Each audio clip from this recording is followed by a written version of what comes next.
Listen closely now. Imagine this moment. The room around you is quiet.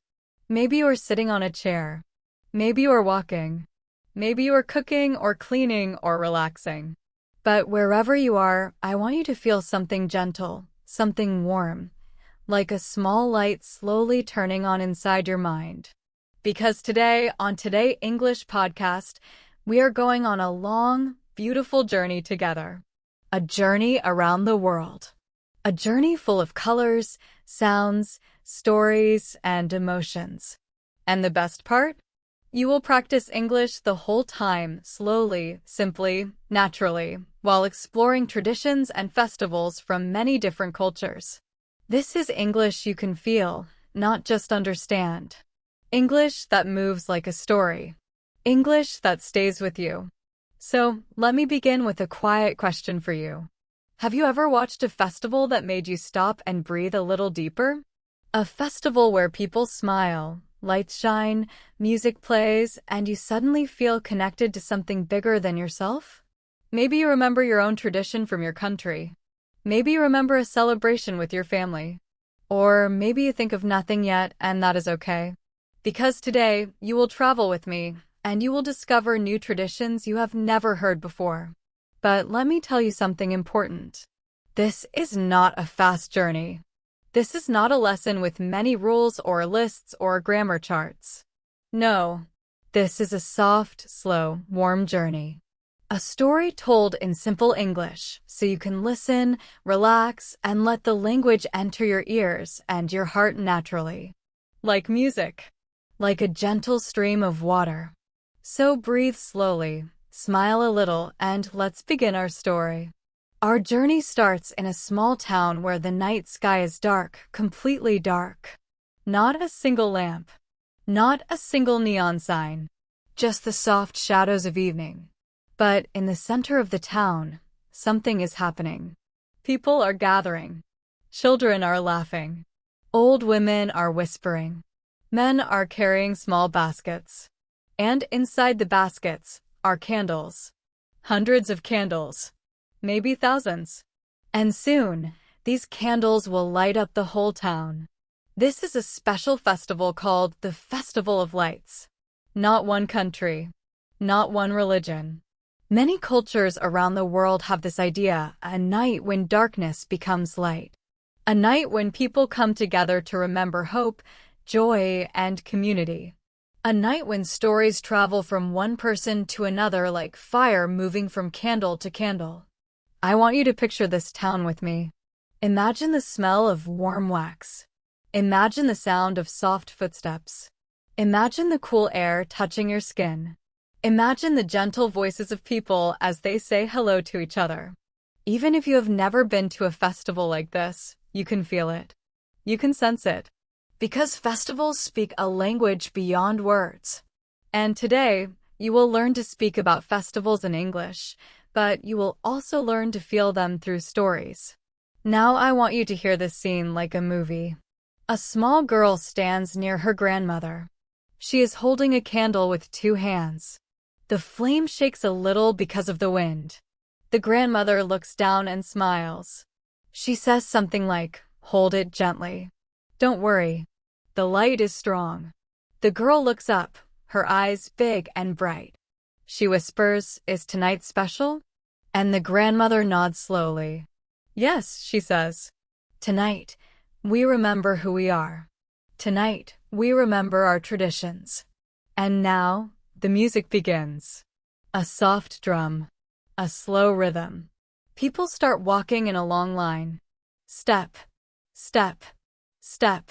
Each step gentle, like the heartbeat of the earth. Each candle glowing like a star brought down from the sky.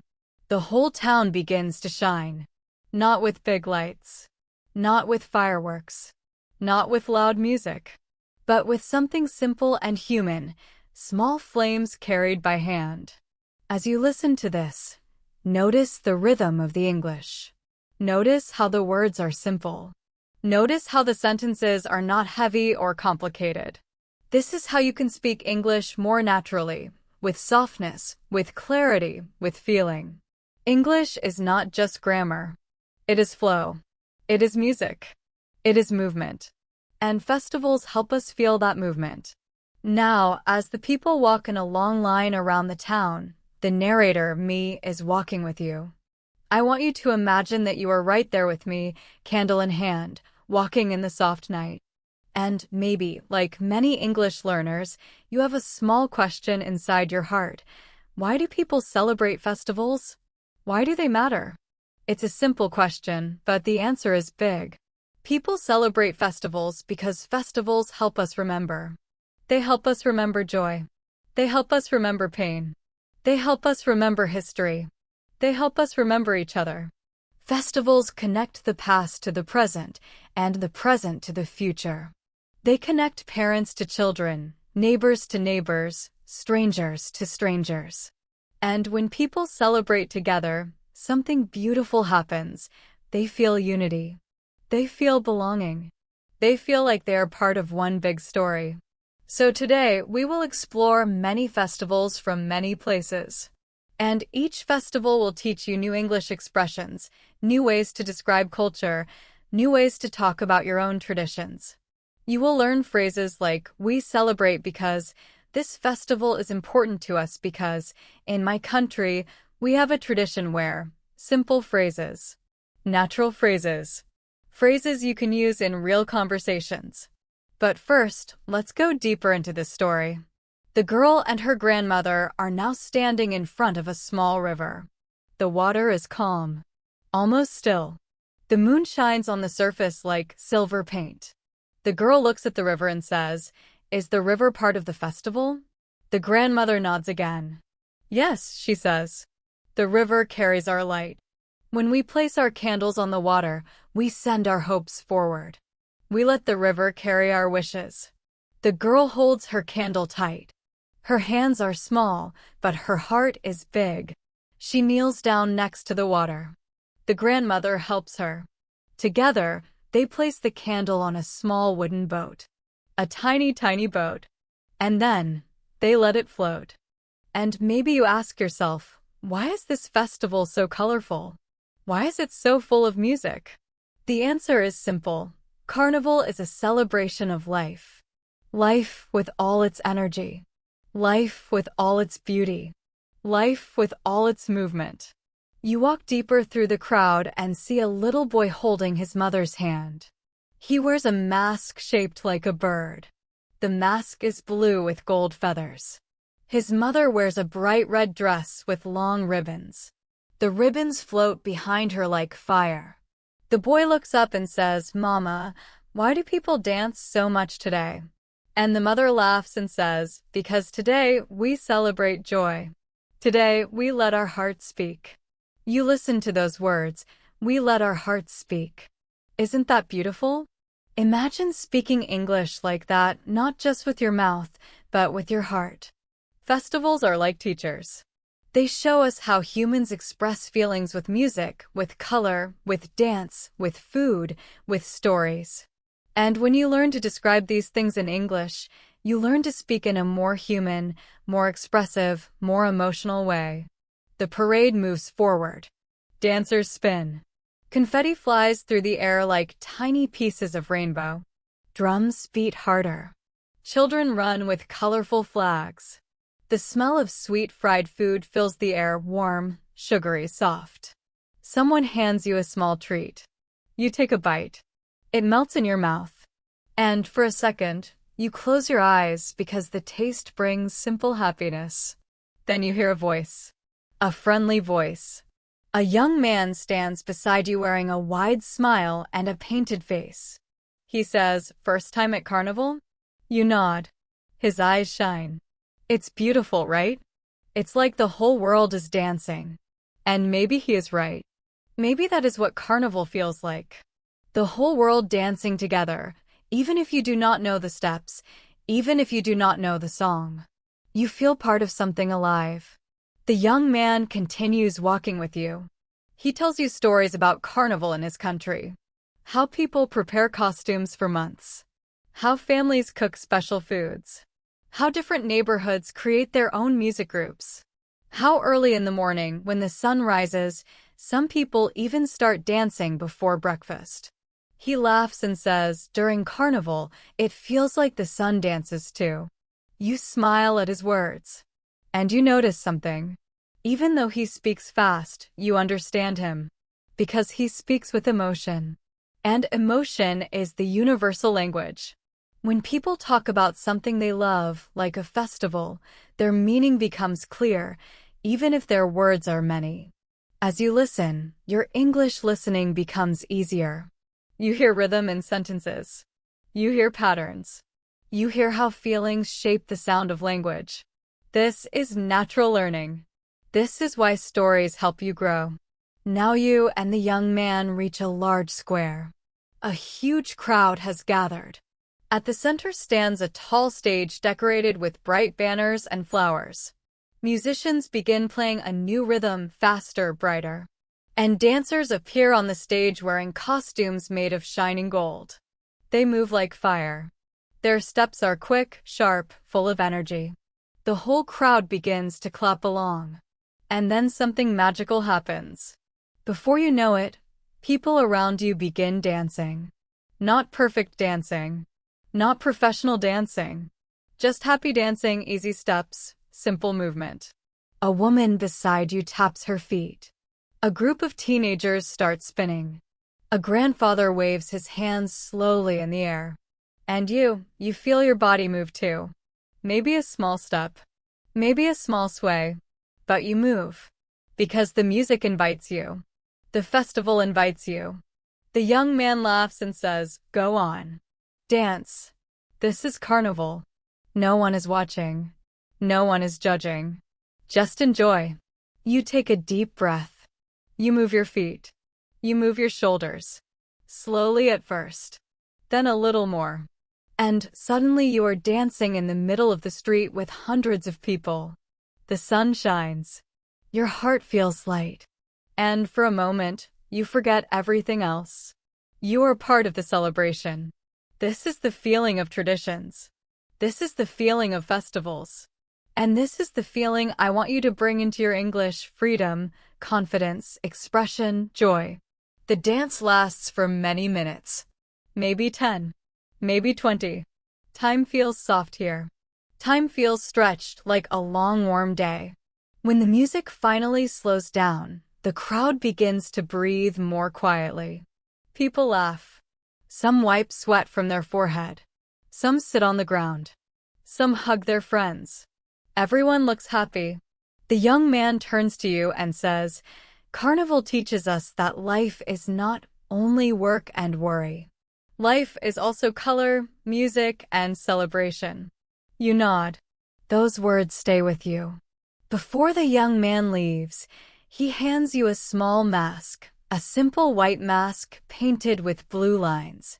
He says, "A gift. To remember your time here." You take the mask and feel the smooth surface. You thank him with a warm smile. And then he disappears into the dancing crowd, like a bird flying back into the sky. You hold the mask gently. And you begin walking again. The carnival still moves around you, but something inside you has changed. You understand festivals more deeply now. You understand how traditions make people feel alive. And slowly, you are learning how to talk about these feelings in English. This journey is long. Many festivals still wait for us. Many stories are still ahead. But for now, take a slow breath. Feel the music still inside your chest. And when you are ready, we will continue. After the loud music of the carnival slowly fades, you feel the world around you change again. It is like the colors, sounds, and excitement melt into a peaceful silence. The air cools. The wind becomes calm. The sky softens into gentle shades of blue and white. You blink and suddenly you are no longer standing in a crowded street full of dancers. You are standing on a narrow path in the mountains. The mountains rise around you like sleeping giants, quiet and strong. The path under your feet is soft with old leaves. There is a light smell of earth, wood, and fresh air. In the distance, You hear a small river flowing like a whisper. You hear birds singing gentle morning songs. You feel peace enter your chest slowly, like warm tea filling a cup. You realize something important. Not all festivals are loud. Not all traditions use bright colors, drums, or dancing. Some cultures celebrate silence. Some cultures celebrate calm. Some cultures celebrate peace. And today, you will experience that peace through a tradition called the Tea Festival. This festival is celebrated in different ways across Asia, in Japan, in China, in Korea, and in other places. Each country has its own style, its own rules, its own feeling. But they all share one idea. Tea is not just a drink. Tea is a moment. Tea is a connection. Tea is a gentle bridge between people. You walk along the mountain path until you reach a small wooden house. The house is old but beautiful. Its roof is made of dark wood. The door is simple. Beside the door stands a woman wearing a light robe. Her movements are soft, like she is part of the wind. She smiles at you and bows her head slowly. You bow back. She opens the door and invites you inside. You step into the house. The air inside is warm. It smells like green leaves and clean water. The floor is smooth wood. The room is almost empty, no big furniture, no loud decorations. Just a low table, some cushions, a kettle, small cups, and a wooden box. You sit on a cushion. The woman kneels across the table. Her hands move slowly and carefully. She takes out a small bundle of tea leaves. She opens it. The smell rises gently, fresh, green, soft, like a forest after rain. She places the leaves in a bowl. Then she pours hot water from the kettle. The sound is soothing, like rain falling on a quiet roof. You watch her prepare the tea. She moves with complete focus. Her eyes are calm. Her breathing is slow. Her hands move like poetry, gentle, elegant, peaceful. You notice something beautiful. She treats tea with respect. She treats the moment with respect. She treats you with respect. This is the heart of the tea festival: respect, presence, stillness. She does not hurry. She does not rush. She does not talk quickly. Every step has meaning. Every movement has memory. Every second has value. And as you watch her, you feel your mind slow down too. Your thoughts become soft. Your breathing becomes deep. Your heart becomes quiet. Finally, she serves you a small cup of tea. The cup is warm in your hands. The tea is light green. You lift it slowly. You take a sip. The taste is delicate, clean, soft, slightly sweet. It warms your chest. It calms your body. It makes you feel present here now. The woman smiles and speaks in a slow, gentle voice. You understand her easily, even though the words are simple. Tea teaches us to slow down. Tea teaches us to listen. You repeat her words in your mind. Tea teaches us to slow down. Tea teaches us to listen. And you think about your own life. How often do you slow down? How often do you listen, not just with your ears, but with your heart? The woman pours another cup. She tells you a story. A story from long ago. She says there was once a tea master who believed that tea was like life. He said that the first sip of tea teaches humility. The second sip teaches courage. The third sip teaches balance. And the fourth sip, the last sip, teaches gratitude. You listen to the story. You feel the meaning. You see how traditions are not just habits. They are lessons. They help people learn about themselves.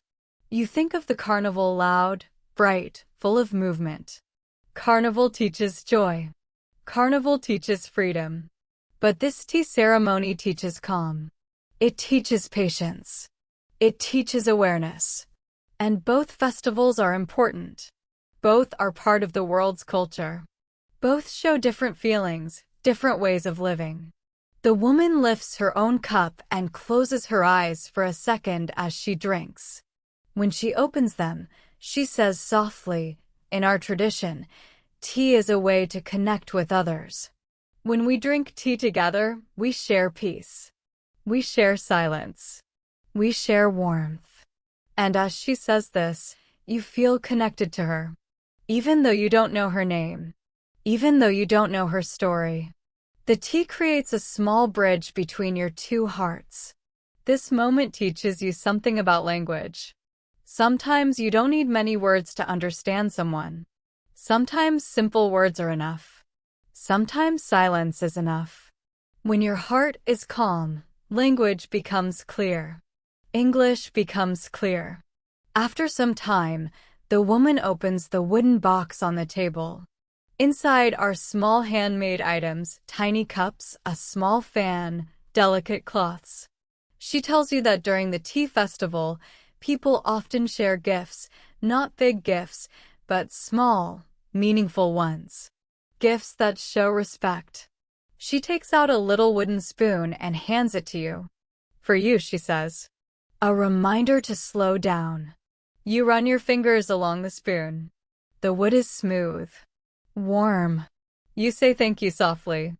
Then she pours one last cup of tea. But this time, she sets your cup and her cup together in the center of the table. This cup, she says, is for reflection. She invites you to close your eyes for a moment. So you close them. You breathe. The warm tea scent fills your nose. And she asks you a gentle question. What is something you want to slow down in your life? You think. Maybe you want to slow down your worries. Maybe you want to slow down your fear of speaking English. Maybe you want to slow down your busy days. Maybe you want to slow down your heart so you can feel more. Whatever the answer is, you keep it softly inside your mind. After a few seconds, you open your eyes. She smiles at you, a small, peaceful smile. Good, she says. Now the festival is complete. You stand up. You thank her warmly. She bows again. And as you step outside the wooden house, the mountain air feels fresher. The world looks softer. You walk down the path slowly, carrying the spoon in your pocket and the quiet inside your heart. You understand now that festivals come in many shapes. Some are loud. Some are soft. Some are colorful. Some are simple. But they all teach something. They all show parts of human life. When you leave the quiet mountain tea house behind, the world around you begins to shift once more. The soft wind grows warmer. The sky turns from pale blue to a deeper gold. The scent of tea slowly fades, and a new smell rises, warm bread, sweet fruit, fresh flowers, and something else, something like the smell of a story waiting to be told. You walk forward, but now your feet step onto a new ground, a wide field with tall golden grass. The sun is low in the sky, almost touching the horizon. The evening is coming, slow and gentle. A cool breeze moves through the field like a soft hand brushing the tops of the plants. And in the distance, you see small houses with warm lights glowing inside. You walk toward one of the houses. A family stands outside, grandparents, parents, children, even a small dog running in circles. They are placing wooden tables in the open field. On the tables are baskets of fruit, plates of bread, bowls of rice, and candles that flicker in the growing dusk. The grandmother looks up and sees you. She smiles, lifts her hand, and waves gently. Welcome, she says. Her voice is soft but warm. Tonight we celebrate the harvest moon. The Harvest Moon Festival is celebrated in many parts of Asia, in China, Korea, Vietnam, Japan, and other regions, each with its own name and style. But the meaning is similar. It is a night to give thanks for the harvest. A night to eat together. A night to sit under the full moon and share stories. A night to remember that life gives us gifts every day, even small ones, even ones we forget to notice. You join the family. They offer you a seat at the table. A young girl gives you a plate with a round cake, soft, sweet, filled with something rich and smooth. Mooncake, she says proudly. My favorite. You take a small bite. The cake is sweet, but not too sweet. The texture is smooth and gentle. It tastes like celebration. The family begins to eat. They talk softly. They laugh. They share dishes with each other. A small boy hands his grandfather a piece of fruit. The grandfather smiles and pats the boy's head. A mother helps her baby take a tiny bite of bread. Everyone seems calm, happy, present. And then, the grandmother stands up. She holds a small candle in her hand. She says, "The moon will rise soon. And when it rises, our stories begin." You look at the sky. It grows darker. The first stars appear, tiny points of light. The air cools. The family finishes eating and gathers around the grandmother. The children sit closest, their eyes wide with excitement. You sit nearby, feeling the gentle energy in the air. The grandmother lifts her face toward the sky. And then, it appears. The moon. A big, bright, perfect circle of light rises slowly from behind the mountains. It glows in a soft golden color.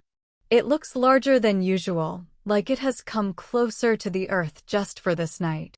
The field becomes brighter under the moonlight, almost as if day is returning. The children whisper, "It's beautiful." And truly it is.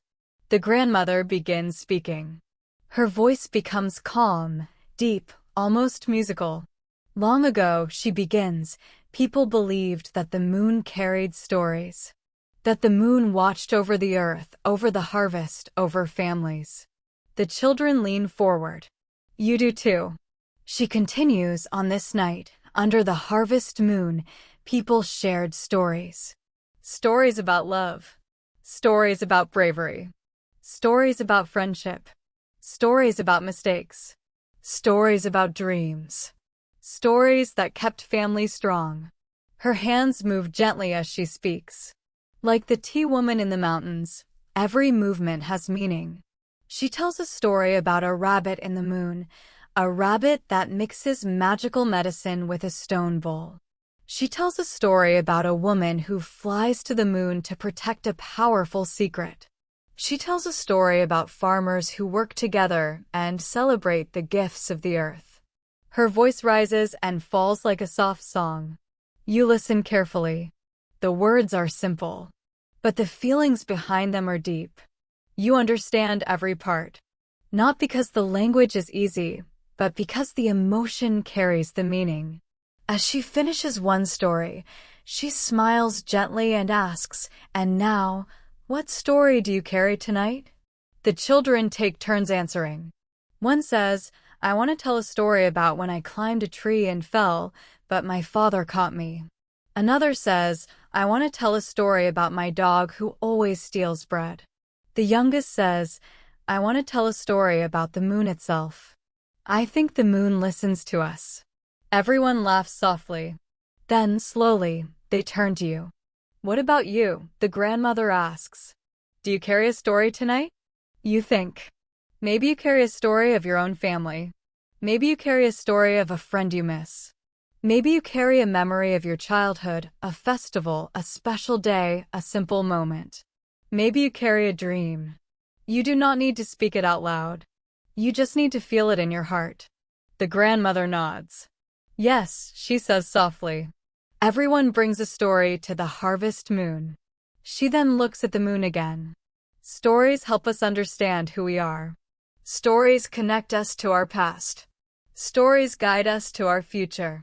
You listen to these words. You feel their truth. You realize something: festivals are not only about dancing or food. They are also about stories. And stories are one of the most powerful ways to learn a language. When you learn a story, you learn emotions, rhythm, culture, connection. You learn to listen deeply. You learn to speak from your heart. A gentle breeze passes through the field. The candles shake softly. The moon shines brighter. The night becomes peaceful. The grandmother sits again. The family begins speaking quietly about their year, the good moments, the difficult moments, the small victories, the things they hope for. The moon listens.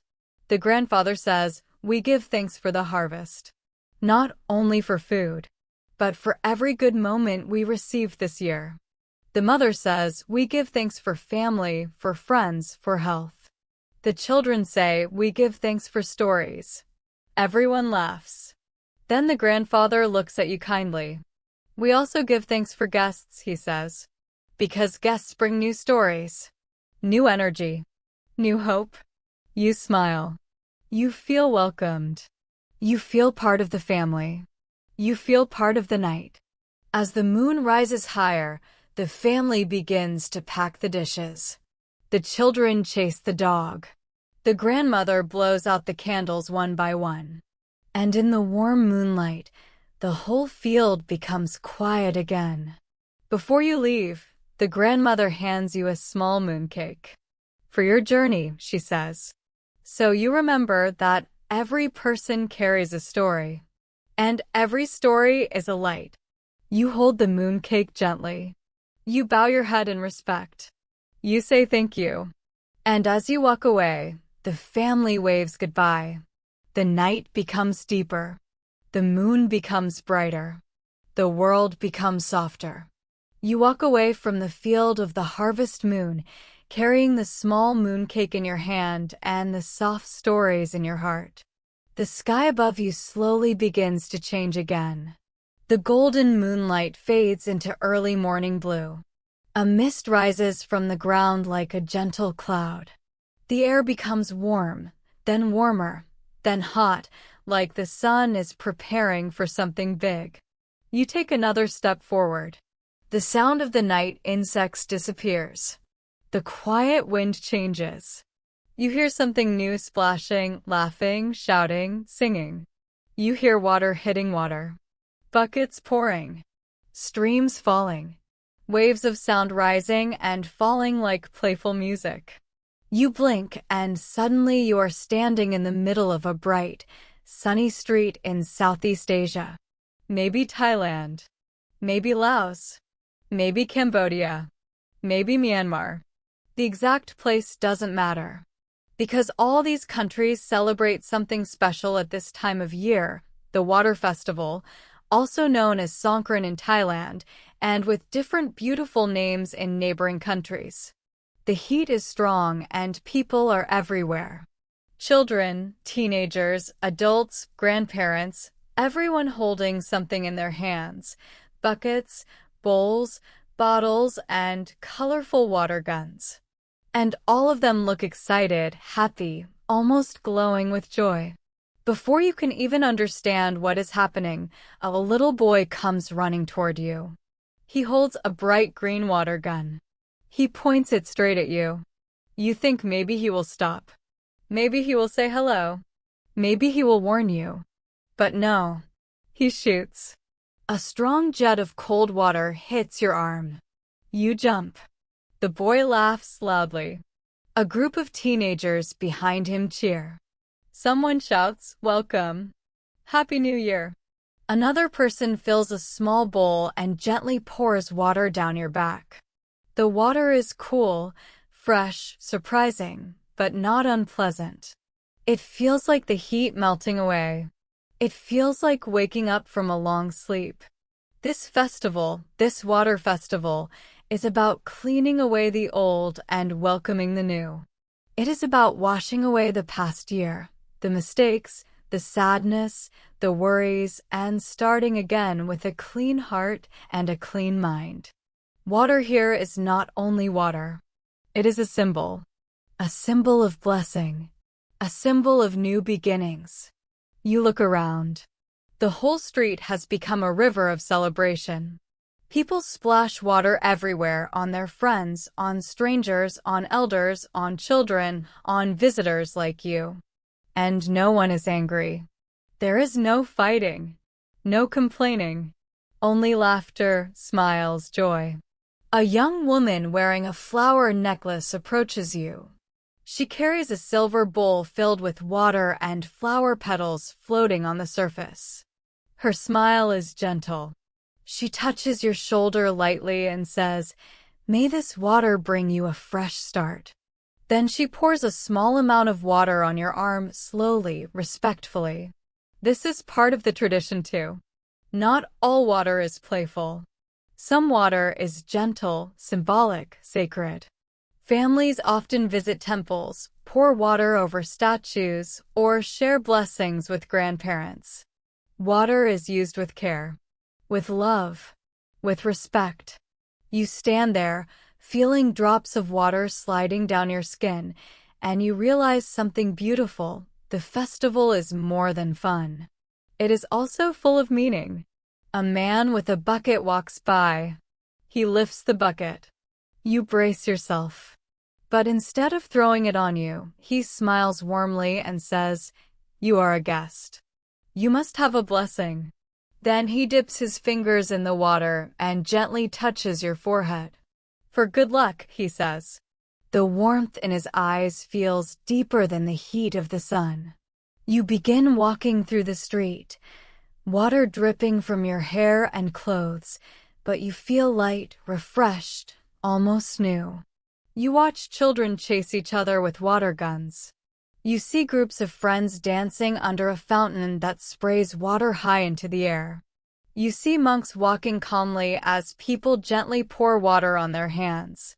You see older women sitting together, smiling as they watch the young people play. Then you smell something delicious. You follow the smell to a row of small food stalls. A woman in a bright yellow shirt is cooking noodles. Another is frying banana slices. Another is selling sweet mango with sticky rice. You order something simple, a small plate of fruit. The vendor gives it to you with a big smile and says, "For the festival. Enjoy." You sit on a step and eat slowly. The fruit is fresh, cold, sweet. Perfect after being splashed so many times. As you eat, you watch the festival continue around you. Water everywhere. Music in the distance. Laughter rising like sunlight. Life flowing like a river. Then a young man sits next to you. He holds a blue bucket and looks proudly soaked from head to toe. "First time?" he asks. You nod. He laughs. You look surprised. You laugh too. "A little," you say. He starts explaining. "During this festival, we visit family. We clean our houses. We give blessings. We pour water gently on elders. That is the traditional part." He lifts his bucket. "But this part, this is the fun." You watch a group of teenagers run down the street with giant water guns, screaming happily. You can't help but smile. The young man continues, "Water washes away bad luck. And we welcome the new year with a clean heart." He points to the sky. Today, everyone feels the same. No rich, no poor, no strangers. Only people celebrating together. You think about his words. You think about the tea festival in the mountains, the harvest moon in the field, the carnival full of color. All different, all beautiful. And now, the water festival, teaching you something new, the power of cleaning, refreshing, starting again. The young man stands and lifts his bucket. "Ready?" he asks. Before you can answer, you hear a sudden shout behind you. Someone yells, "Water attack." You turn just in time to see a group of children running toward you with buckets full of water. You try to get up. You try to run. But it's too late. A huge wave of water crashes over you. Cold. Fresh. Surprising. You laugh so hard that you can't breathe for a moment. And then, you stop running. You pick up the young man's bucket. You look at the children. And you join the festival. You scoop water. You pour. You splash. You play.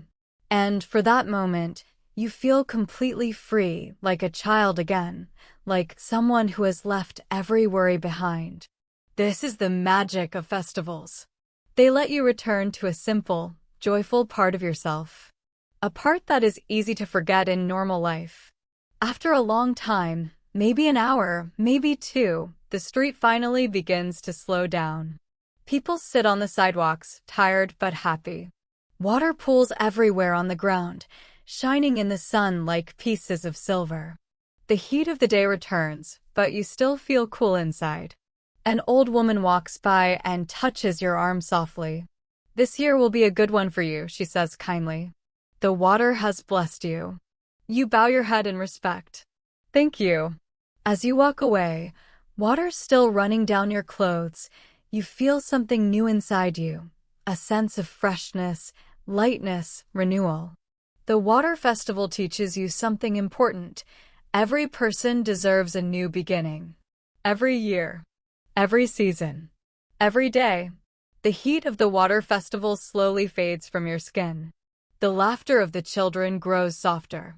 The sound of splashing water disappears like a memory floating away. And as you walk forward again, you notice the world beginning to shift once more. The sky turns deep red, then orange, then purple. The warm sun sinks low, and the evening comes with a gentle hush. A light wind brushes your face. You take a step, and suddenly you smell something new, the smell of warm oil, sweet spices, fresh flowers, and something else, something sharp, bright, and warm. Then a glow appears in the distance. A small, soft light. Then another. And another. Like tiny stars waking up before night fully arrives. You walk toward the lights. The ground beneath your feet becomes smooth stone. You hear the faint sound of bells, the soft chime of metal touching metal. And then you understand. You are walking into a festival of fire. A festival of light. A celebration known in many cultures, especially in India and South Asia, often called Diwali, the Festival of Lights. You walk a little further, and suddenly the whole street opens up in front of you, glowing with hundreds, maybe thousands, of small oil lamps. The lamps flicker like warm golden stars placed carefully on every step, every wall, every doorway, every balcony. The houses shine. The ground shines. The night itself shines. Families stand outside their homes, arranging rows of tiny lamps called diyas.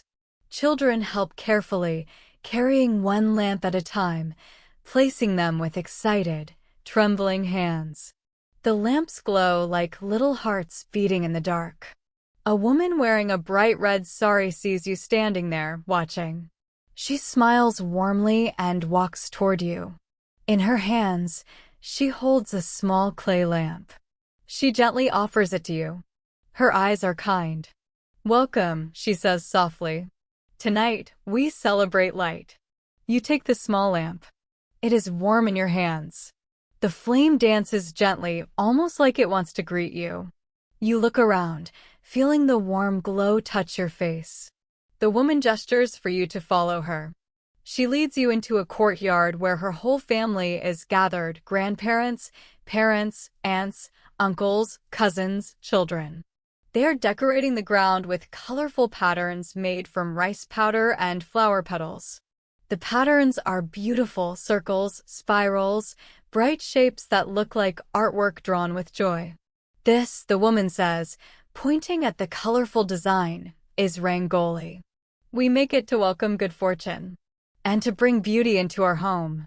A little girl looks up at you. She holds a bowl of pink powder. Her hands and cheeks are covered in color. She giggles and asks, "Do you want to help?" You nod. She takes your hand and places a small amount of yellow powder in your palm.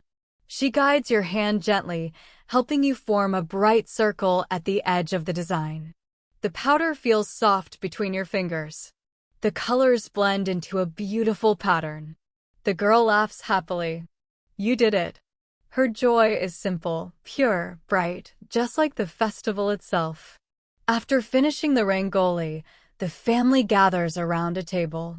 They place sweets on large plates, small golden balls, white squares, round orange treats, and crunchy fried snacks. The smell of sugar and spice fills the air like a warm blanket. The grandmother offers you a sweet. Try this, she says. It means a sweet beginning. You take a bite. The sweet melts on your tongue. It tastes like festivals, like kindness, like welcome. As you eat, the family explains the meaning of this festival. We light lamps, the grandfather says, to show that light is stronger than darkness. We celebrate goodness, a young man adds, and we wish for peace in our hearts. We clean our homes, the mother says, so we can make space for new blessings. And we spend time with family, the grandmother smiles, because love is our brightest light. You listen to their words, feeling the soft warmth inside you. You look around the courtyard at the lamps, the colors, the food, the smiles, and you feel something peaceful, something strong, something full of meaning. This festival is not loud like carnival. It is not wet and playful like the water festival. It is not quiet like the tea festival. It is something else, a festival of hope. A festival of guiding light. A festival that says, even when life feels dark, there is always a small light to help us find our way. The father walks toward the center of the courtyard. He holds a tray filled with tiny lamps. It is time, he says. Everyone takes a lamp from the tray. Even you. The flame in your lamp glows steadily, like a warm heartbeat. The family forms a circle. The mother claps her hands softly. The children gather close. Then the father speaks slowly, clearly, gently. Tonight, we light these lamps for peace, for love, for kindness, for strength, for new beginnings. The family repeats softly, for new beginnings. They place the lamps around the courtyard, forming a glowing ring of golden light. You place your lamp beside theirs. Your light becomes part of their light. Your warmth becomes part of their warmth. The children begin dancing in a small circle, laughing, spinning, waving colorful sticks that glow in the darkness. Fireworks crackle in the sky, bright red, blue, gold. The sound is sharp but joyful. The night becomes alive with sparkling colors. The crowd in the streets cheers. The lights reflect on every smiling face. Then the grandmother looks at you again, her eyes gentle. She says, light is not only outside. It is also inside you. Every time you learn something, every time you try something new, every time you speak with hope, your inner light grows. You feel her words settle into your heart. Your inner light grows. She continues, and tonight, you are part of our light. You stand quietly for a moment. You look at the lamps glowing all around you. You watch the fireworks rising into the night sky. You listen to the children's laughter, the soft music, the gentle voices. And you realize that learning English feels a little like this festival. At first, it is dark. At first, it is difficult. But then, you light one small lamp. A new word. A new sentence. A new idea. And little by little, your path becomes brighter. The festival continues late into the evening. People sing. People dance. People share stories. People give sweets to neighbors. Everywhere you look, there is light. Light in the lamps. Light in the sky. Light in every heart. When you finally leave the courtyard, the woman stops you gently. She places a small lamp, just like the one you carried, into your hands. For your journey, she says. Whenever you feel lost, remember this light. You hold the lamp carefully, feeling its warmth even after the flame goes out. You walk forward, stepping softly into the night. Behind you, the festival glows like a warm memory. Ahead of you, the journey continues and many more traditions wait to welcome you. You walk away from the glowing lights of the Festival of Fire. The warm lamps behind you become smaller, softer, like golden stars resting quietly on the earth. The night air cools. The sky grows darker. And as you continue on your journey, the glow of light inside your heart becomes your guide. You take another step, and the world around you begins to change once more. The stone path becomes wooden boards. The warm, fragrant air becomes crisp and cool. The smell of flowers fades, and a new scent enters, the smell of roasted vegetables, fresh bread, warm spices, and something sweet cooking slowly in the oven. You blink. You look around. And suddenly, you are standing in a quiet, cozy neighborhood, lined with trees that have turned golden, red, and orange. Leaves fall softly around you like gentle pieces of paper drifting in the wind. The season has changed. It is autumn. In the distance, you see houses glowing with warm yellow lights. Families move inside, carrying plates, bowls, trays of food. Children run around wearing soft sweaters. A dog barks playfully. Laughter floats through the cool air. You walk toward one of the houses. The door is open just a little, and you hear a woman's voice saying, "Come in, come in." It's almost ready. A man laughs and replies, "I'm coming, I'm coming." The sound is warm, friendly, full of excitement. You step inside gently. The room is bright and cozy. A large wooden table sits in the center, decorated with candles, flowers, and colorful leaves. Plates are set. Glasses are ready. A beautiful meal waits to be shared. A man with kind eyes sees you and smiles. "Welcome," he says. "Tonight, we celebrate gratitude." His wife appears beside him, wiping her hands on an apron. "Yes," she says softly, "we celebrate being thankful." You realize where you are, inside a home celebrating something similar to Thanksgiving, a festival of gratitude found in many cultures around the world, each with its own name, its own story, its own meaning. The couple invites you to sit. You join the family, grandparents, parents, cousins, neighbors, friends, all gathered around the table. The room feels warm. The candles flicker. The smell of food fills the air like a blanket of love. Before the meal begins, the grandmother stands. She holds a small piece of paper in her hand. She begins to speak. In our tradition, she says gently, we take a moment before eating to remember what we are thankful for. We remember the people who helped us this year. We remember the good things that happened. We remember the love we received. She looks around the table. Everyone becomes quiet. Even the children sit still, their eyes bright and waiting. The grandmother continues, "Gratitude makes the heart soft. Gratitude makes the family strong. Gratitude makes life sweeter." She places the paper down. The father speaks next. "Tonight we share food, but we also share feelings. Because food fills the stomach, but gratitude fills the heart." Then he smiles at you. "Would you like to share something you are thankful for?" You think. Maybe you feel thankful for your family. Maybe you feel thankful for your friends. Maybe you feel thankful for your health. Maybe you feel thankful for this journey, for the stories, for learning English step by step. You share whatever feels true. The family smiles warmly. They listen with open hearts. They nod with kindness. You feel welcomed, accepted, connected. And then, the feast begins. The mother places dish after dish on the table, roasted vegetables, mashed potatoes, warm bread, bright cranberry sauce, sweet pumpkin pie, soft rice dishes, and more. Different cultures have different foods for their gratitude celebrations, but the meaning is the same everywhere. A shared table means a shared heart. Everyone reaches out to pass dishes to each other. "Here, try this. Would you like some more? Please eat, you are our goose." As the meal continues, the family begins to talk. Not loudly. Not quickly, just softly, warmly, naturally. They share stories from the past year, stories of challenges, stories of small victories, stories of funny moments, stories of hope.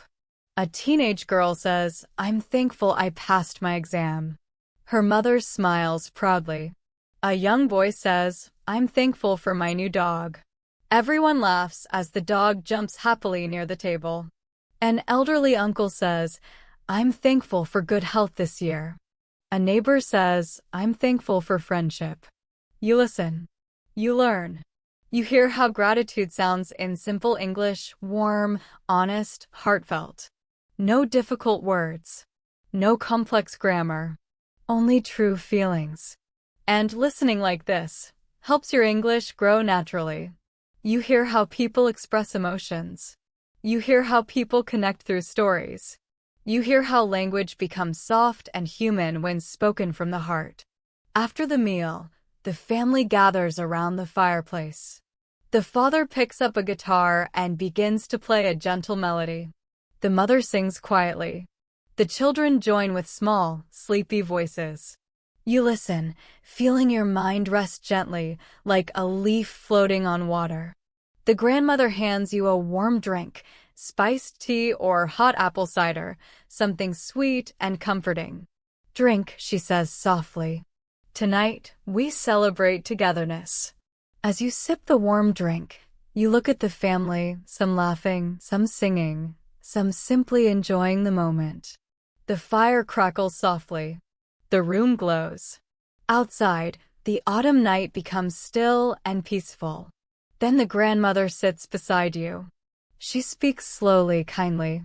Gratitude, she says, is like a light inside us. When we practice gratitude, our hearts open. When we appreciate what we have, we make room for more joy. You think of her words. You think of all the festivals you have seen. The lights, the colors, the music, the stories, the water, the food, the peace, the joy. And you realize something. Every festival, in every culture, is a reminder of something important, something humans everywhere understand. Joy, hope, connection, memory, gratitude. Festivals are different on the outside, different clothes, different music, different food, different customs. But on the inside, they carry the same feelings, the same heart. The grandmother smiles and gently touches your hand. You are learning more than English, she says. You are learning people. You are learning the world. You smile back. She is right. After some time, the family begins to say goodbye to each other. Hugs are exchanged. Warm words are shared. The children grow sleepy. The candles slowly burn down. The room becomes quiet. Before you leave, the mother hands you a small jar filled with something sweet. Take this, she says. A small gift. To remember tonight. To remember gratitude. You hold the jar gently. You thank her. And as you step out into the cool autumn night, the family waves warmly at the door. The leaves fall around you like golden snow. The air tastes cold and fresh. And your heart feels full. Your journey continues. And somewhere far ahead, another tradition waits for you, full of light, full of meaning, full of English to learn through feeling. You walk into the cool autumn night. The leaves fall gently behind you, and the cozy home full of gratitude slowly fades into a soft memory. The air grows colder with every step you take. Your breath becomes a small white cloud. The world around you grows quiet, almost silent, like the earth is holding its breath. You take one more step, and snow begins to fall. It starts softly, one tiny snowflake landing on your sleeve, melting in a second. Then another. And another. Soon the sky is full of white, floating snow, falling slowly like feathers from a giant pillow in the clouds. You look down and see snow covering the ground, covering rooftops, covering everything. The world becomes white, clean, quiet. Your footsteps make a soft, crunching sound with every step. Then you see something glowing in the distance, small lights shining in the cold. Yellow lights, warm lights, lights that look like gentle stars on earth. You follow them. As you walk closer, you hear the sound of soft music drifting through the air, like bells ringing far away. You walk down a snowy street filled with houses decorated in warm lights. Some houses have candles in the windows. Some have colorful lights hanging from the roofs. Some have wreaths made of green leaves and red berries on the doors. The whole neighborhood feels peaceful, festive, bright. The snow continues to fall. The lights continue to glow. The music continues to play. You realize you have arrived at a winter festival, a celebration many countries enjoy in their own way. It could be Christmas. It could be a winter holiday like Hanukkah, winter solstice, or other traditions of light and hope. Each one is different, but all share the same warmth in the cold of winter. You step into a small open square. There is a huge evergreen tree standing tall in the center. It is covered with lights, golden lights, red lights, blue lights, white lights, all glowing softly in the snow. Children stand beneath the tree, building small snowmen and laughing when the snow falls onto their faces. A group of people stand under the tree singing gentle songs. Their voices mix with the sound of the snow falling, creating a peaceful winter music that wraps around you like a warm blanket.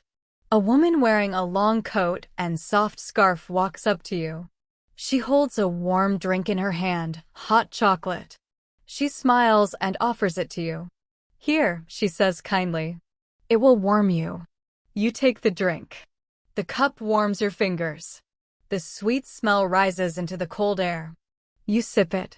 It tastes deep and rich and comforting. The woman stands beside you. "This time of year," she says softly, "is about love and kindness. We celebrate with lights because winter is dark. We celebrate with warmth because winter is cold. We celebrate with people because winter can feel lonely." You listen to her words. They feel calm and true. She continues, "So we share food. We give gifts. We sing songs.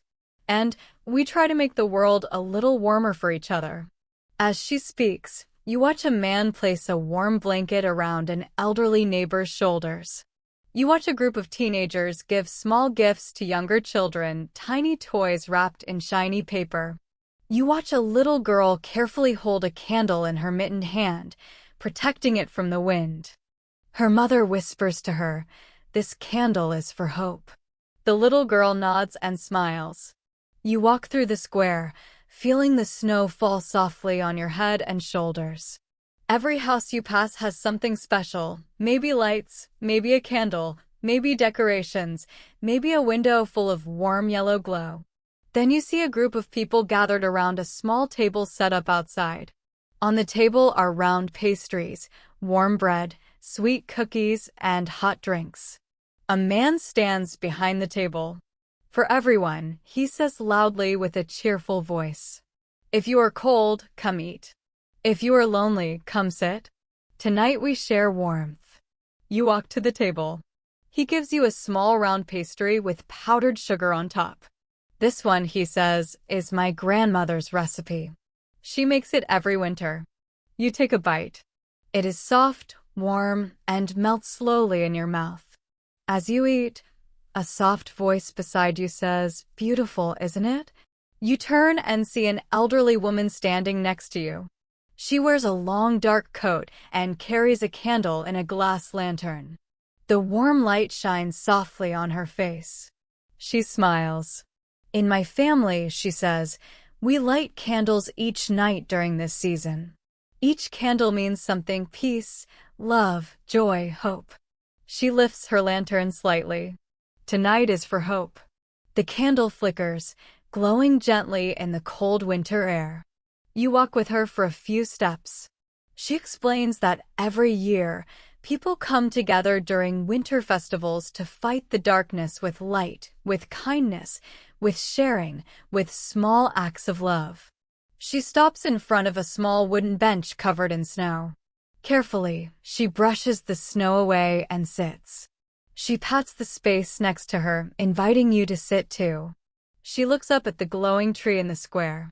"Winter," she says softly, "reminds us that life is not always warm, not always easy.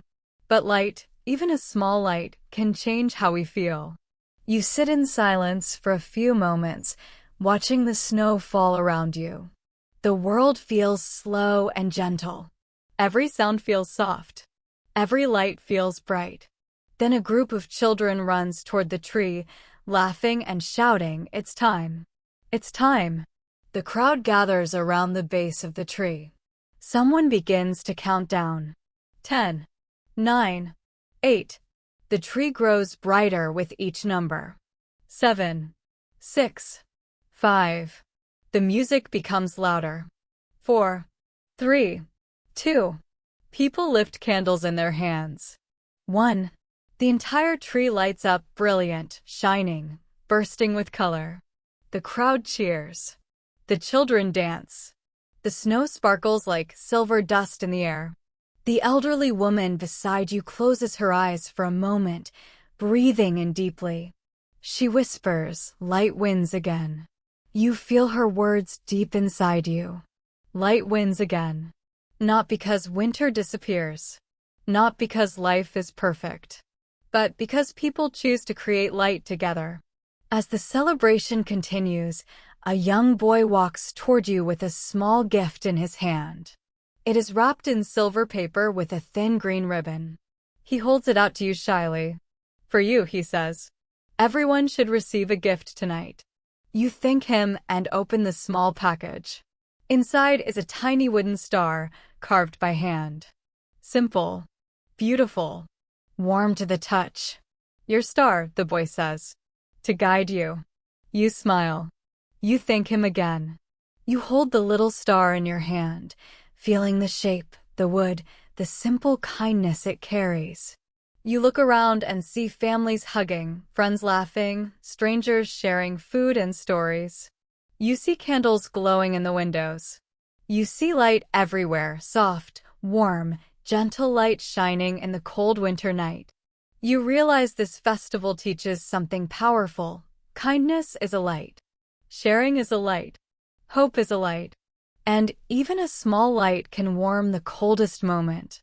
You breathe out slowly, watching your breath rise in the cold air like a little cloud. You hold the wooden star close.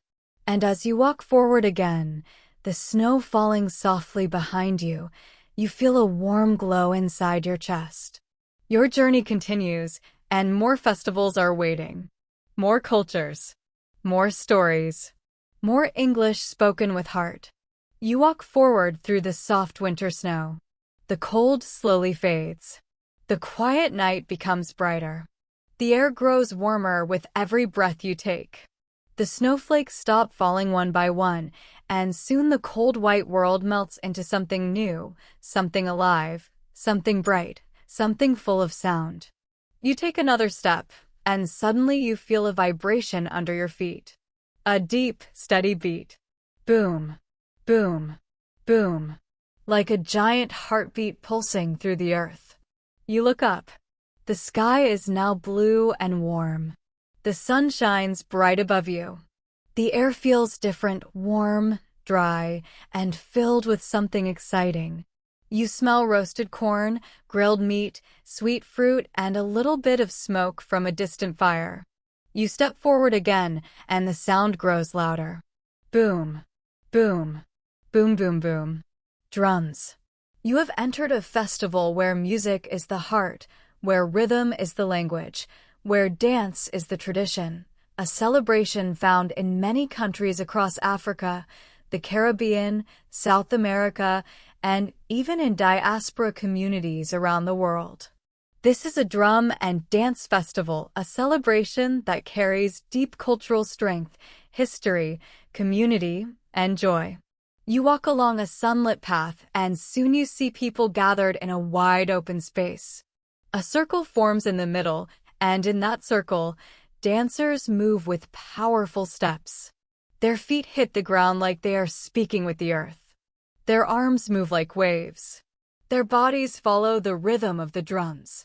Around them, drummers sit in a half circle, each holding a different type of drum: tall drums, deep bass drums, carved wooden drums, hand drums decorated with bright patterns. The musicians hit the drums with hands and sticks, creating layers of sound that mix into a powerful rhythm. Boom boom ka, boom ka boom boom, ta ka ta ta ka boom. The rhythm fills the air. You feel it in your chest. You feel it in your heartbeat. You feel it in your bones. A young man wearing a bright yellow shirt sees you watching and waves you over. Come closer, he shouts.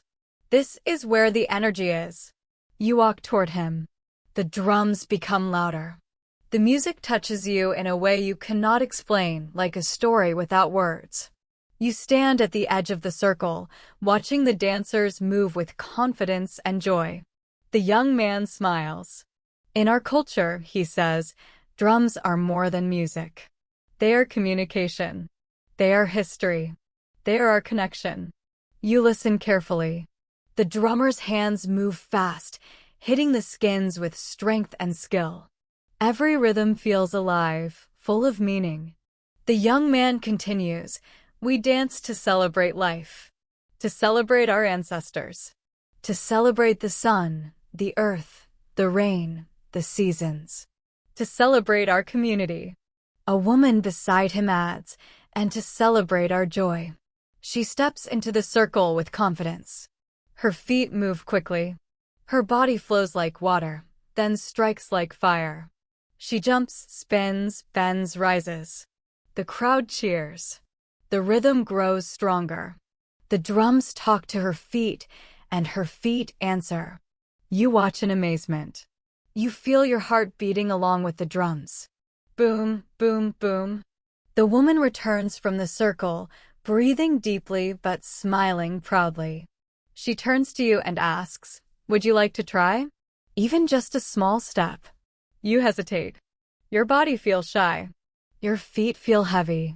But the crowd is warm. The energy is welcoming. No one is judging you. No one is expecting perfection. They only want you to feel the moment. The drummers slow the rhythm soft, simple, easy. Boom, boom, boom. You step into the circle. The crowd cheers loudly, not for your skill, but for your courage. The woman stands beside you and whispers, follow the drum. Not with your mind, with your body. You take a deep breath.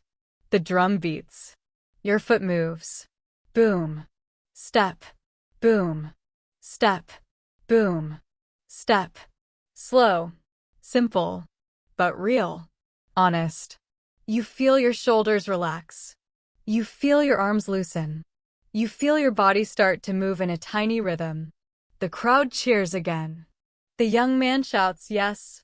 You feel it. And you do. You feel the beat move through you like a warm wave. For the first time, your body becomes part of the music. After a moment, you step out of the circle, breathless but smiling. The woman pats your shoulder. You did well, she says. It's not about perfect steps. It's about feeling the joy. You sit beneath the shade of a large tree, watching dancers take turns in the circle. Some are strong and athletic. Some are soft and slow. Some are elders. Some are children. The whole community dances together. Then the young man sits beside you. He drums lightly on a small wooden drum, creating a soft pattern of sound. He says, festivals like this teach us something important. We are not alone. We move together. We feel together. We celebrate together. A small girl walks up to you with a bowl of fresh fruit. She offers it to you with a shy smile. Eat, she says. It gives energy for dancing. You take a piece. It is sweet and juicy. She giggles happily and runs back to the dancers. The sun begins to set. The light becomes golden, soft, warm. The drums continue, but now the rhythm changes, slower, deeper, calmer. The dancers move with smooth motions, like waves rolling on a quiet shore. Then an elder woman stands in the center of the circle. The crowd becomes silent. She holds a small wooden instrument, something like a rattle. She shakes it slowly. The soft sound mixes with the gentle drums. She begins to speak in a low, calm voice. In our traditions, she says, the drum is the heart of the people. When we drum together, we breathe as one. When we dance together, we live as one. She lifts the rattle again. Shake, shake, shake. She continues, our history is not only in books. It is in our rhythm. It is in our steps. It is in our songs. Every beat of the drum carries the voice of our ancestors. You feel her words deep inside you. You feel the drums like a heartbeat of history. You feel the dance like a language older than words. The elder woman raises her hands, and the crowd follows her rhythm. The drums grow softer, then softer, then stop completely. Silence fills the air, warm, peaceful silence. The elder smiles. And this, she says, is our final lesson. Even in silence, the rhythm stays in your heart. You breathe in slowly. You hear your own heartbeat. Boom, boom, boom. The festival ends with hugs, gentle laughter, and waves of goodbye. People share food, share stories, share memories. Children still dance quietly. Drummers carry their instruments with pride. Before you leave, the young man hands you a small wooden bracelet decorated with tiny carvings. For you, he says, a piece of our rhythm. Wear it when you want to feel strong. You slide it onto your wrist. The wood is warm. The carvings feel like little steps, little beats, little memories. You walk away from the festival, the sound of drums still echoing softly inside you. You feel changed, a little braver, a little freer, a little more connected. And as your journey continues, you know another festival waits ahead, another story, another culture, another lesson to help your English grow through emotion, rhythm, and real human connection.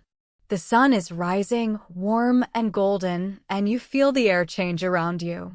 The cold from winter is gone.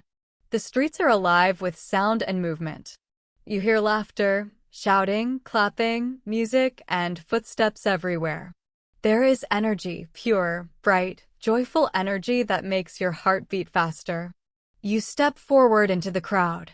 People are everywhere. Children, elders, families, friends, and everyone carries something small in their hands. Bowls, bags, containers filled with powders of bright colors: red, green, yellow, blue, orange, and pink. The powders shine in the sunlight, glowing like small pieces of the rainbow. You hear someone shout, "Let's begin. Let's celebrate." The music starts, drums, flutes, laughter, clapping, voices singing together. A rhythm begins that everyone can follow.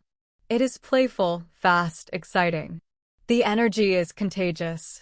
Then you see it happen. A cloud of red powder flies through the air and lands on a young girl's shoulder.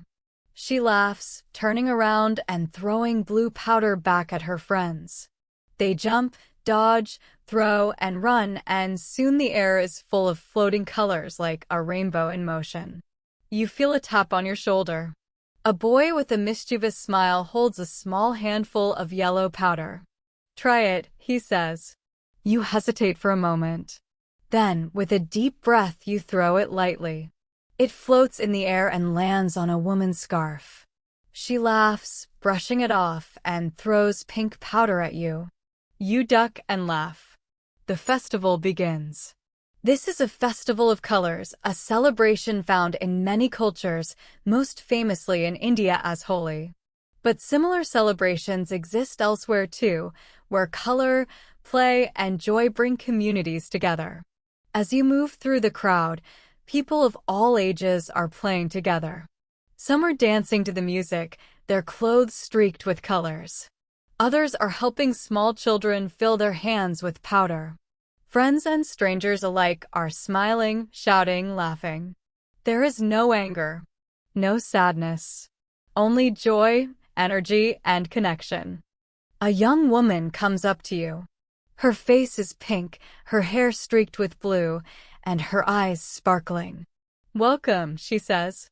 "This festival is about letting go of fear, letting go of sadness, and celebrating life." She grabs your hand and pulls you gently into a small circle. People are dancing in a rhythm, simple steps, easy moves, just enough to let you join. "Don't worry about your steps," she says. "Just move, just feel, just enjoy." You try. Your body moves slowly at first. Step, step, spin, turn, laugh. The music is loud, fast, and joyful. The colors swirl around you. Red on your arm, green on your shirt, yellow on your cheek. You feel light, free, happy, alive. You look around. Everywhere you see faces glowing with color and laughter. Strangers become friends.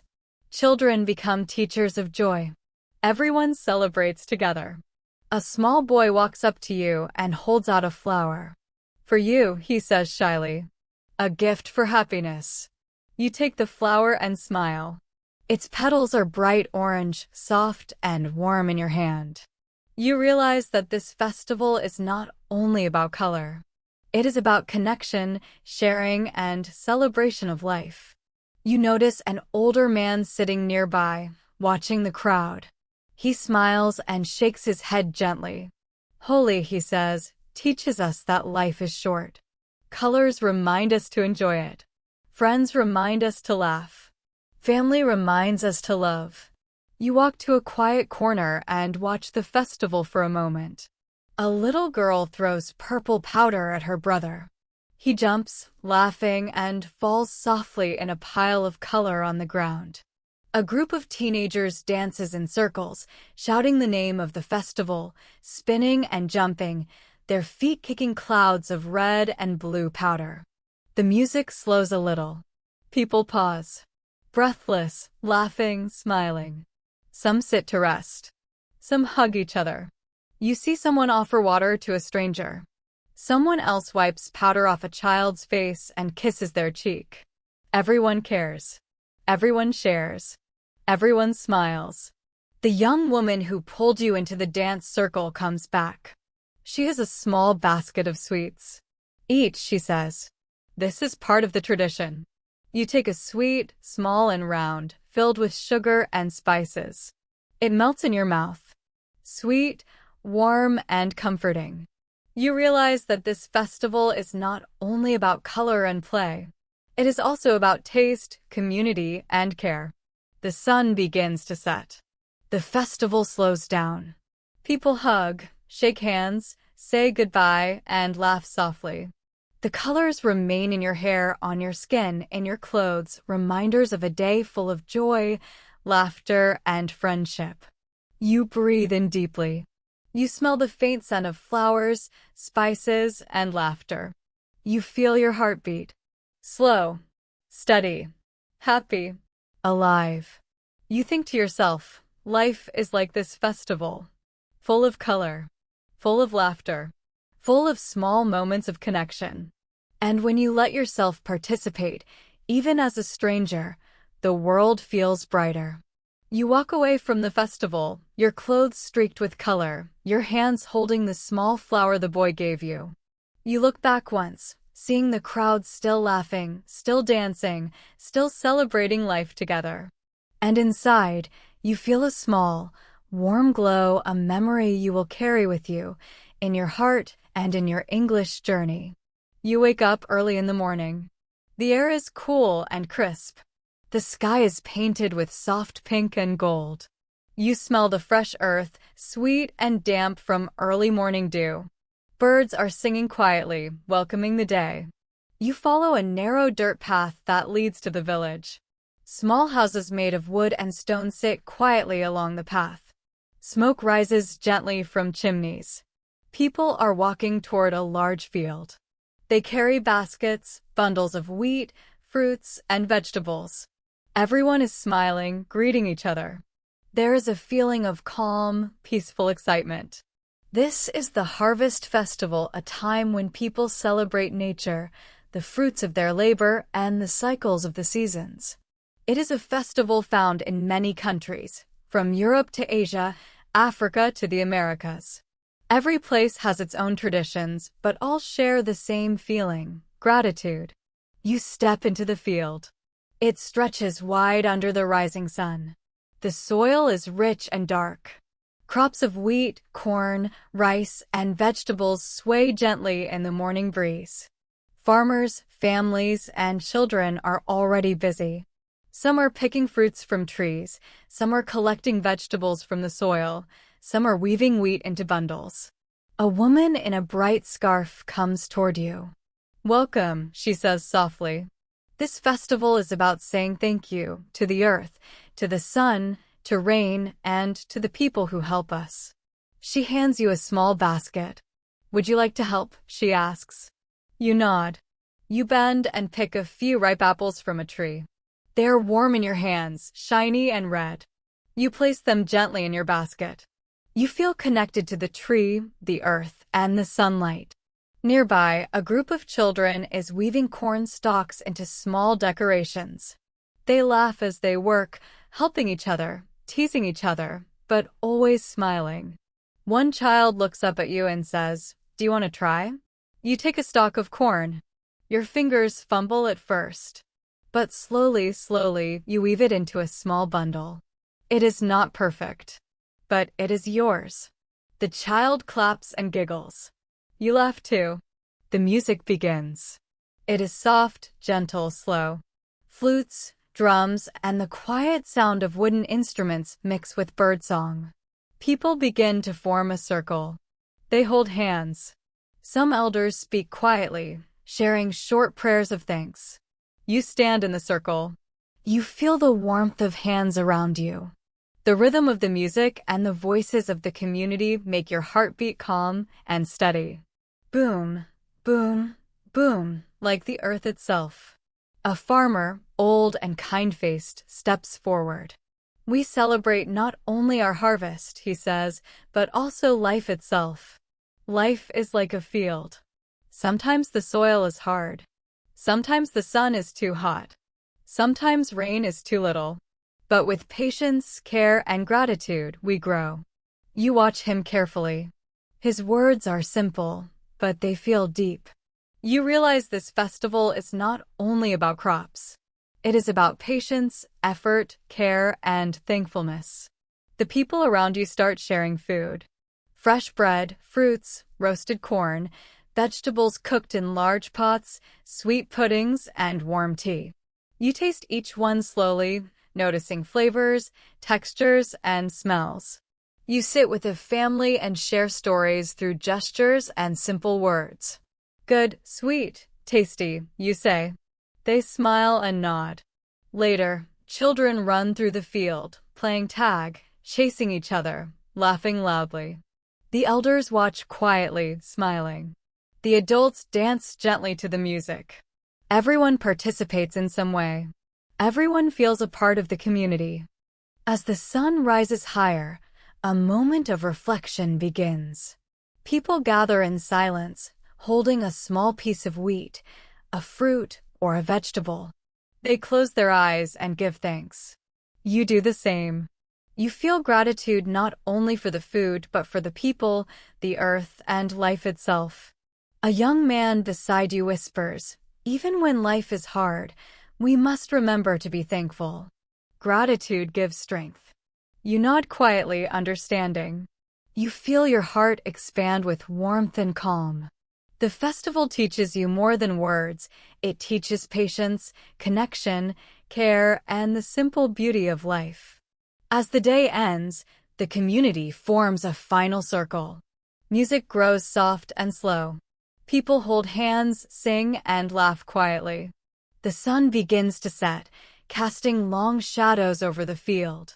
The sky is golden, pink, and purple. You look at the crops, the people, the colors, and feel something change inside. You feel calm. You feel connected. You feel alive. Before leaving, the elders hand you a small bundle of dried herbs and grains. Take this, they say. A piece of our harvest. A reminder to be thankful every day. You walk back along the dirt path, your basket empty but your heart full. You look at the sky. You remember the laughter, the music, the shared food, the gentle hands, and the quiet prayers. You understand that festivals like this teach more than language. They teach life. And in your English learning journey, you realize listening, watching, feeling, and connecting, these are the keys to understanding a new culture, new words, and new people. You take a deep breath. The air smells sweet with harvest. The sun feels warm on your face. You smile. You are ready to continue your journey, your story, your learning, your connection to the world through words, feelings, and experiences. Night falls slowly, like a soft blanket over the city. The air is cool and calm. The streets are quiet, but in the distance, you see a warm glow. Soft lights flicker and the air feels different, magical, calm, full of wonder. You follow the light. People are gathering in an open square, holding lanterns of all shapes and colors. Some are small, delicate, floating on thin wires. Others are larger, painted with bright pictures or glowing softly from inside.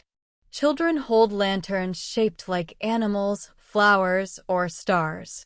Adults carry lanterns with wishes written carefully on small pieces of paper. The music is quiet, soft, gentle, flutes, strings, and light drums. People speak in low voices, laughing softly, whispering to each other, smiling. The atmosphere is calm, peaceful, and full of magic. A woman approaches you, holding a small lantern. "Welcome," she says softly. "Tonight, we celebrate light.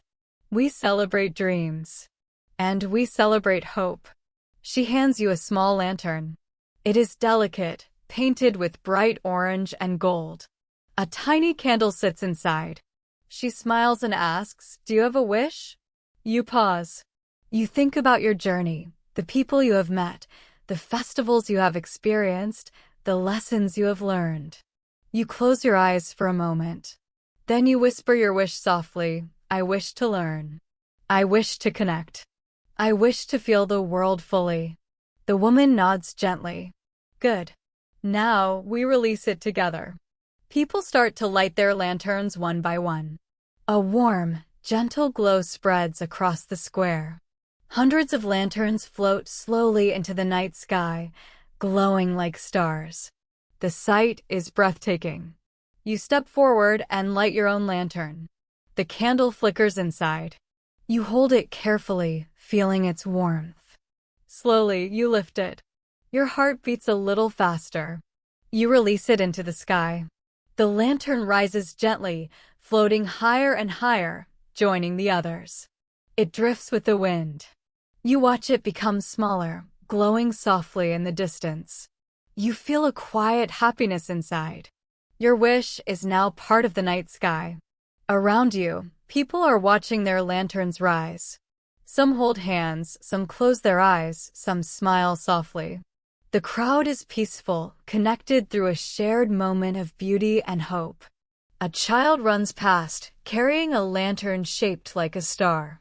He stops beside you and whispers, "Do you think the lantern will reach the stars?" You smile. "Maybe," you say softly. "Or maybe it will shine for someone far away and make them happy." The child nods. You both watch silently as more lanterns float upward. Each lantern carries a dream, a wish, a hope. The sky fills with light.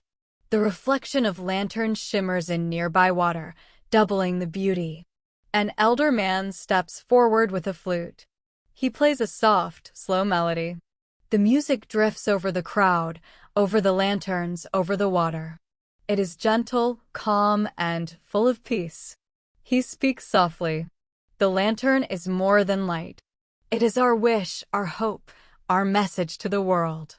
We let it go, but we carry its meaning in our hearts." You feel his words deeply. You realize that this festival is not only about lights. It is about dreams, letting go, hope, and connection. The music continues. People release the last lanterns. The sky is full of tiny glowing points, moving slowly, drifting upward. You feel your heart expand with warmth and calm. You are part of something bigger, something peaceful, hopeful, beautiful. You take a deep breath and watch the lanterns disappear into the night. The crowd slowly disperses, talking quietly, smiling softly, walking home under the glow of street lamps. You walk too, holding the memory of your lantern, your wish, your hope. You understand something important. Festivals are not only about food, music, or colors. They're about feeling, sharing, connecting, and dreaming. They are stories of life told through light, laughter, rhythm, and love. As you walk away, you feel the air around you calm and peaceful. You hear soft laughter from a nearby street. You smell flowers and lantern wax. You feel warm from the candlelight still glowing in your heart. Tonight, you have learned more than words. You have learned about hope, connection, and the quiet magic that comes when people come together to celebrate life.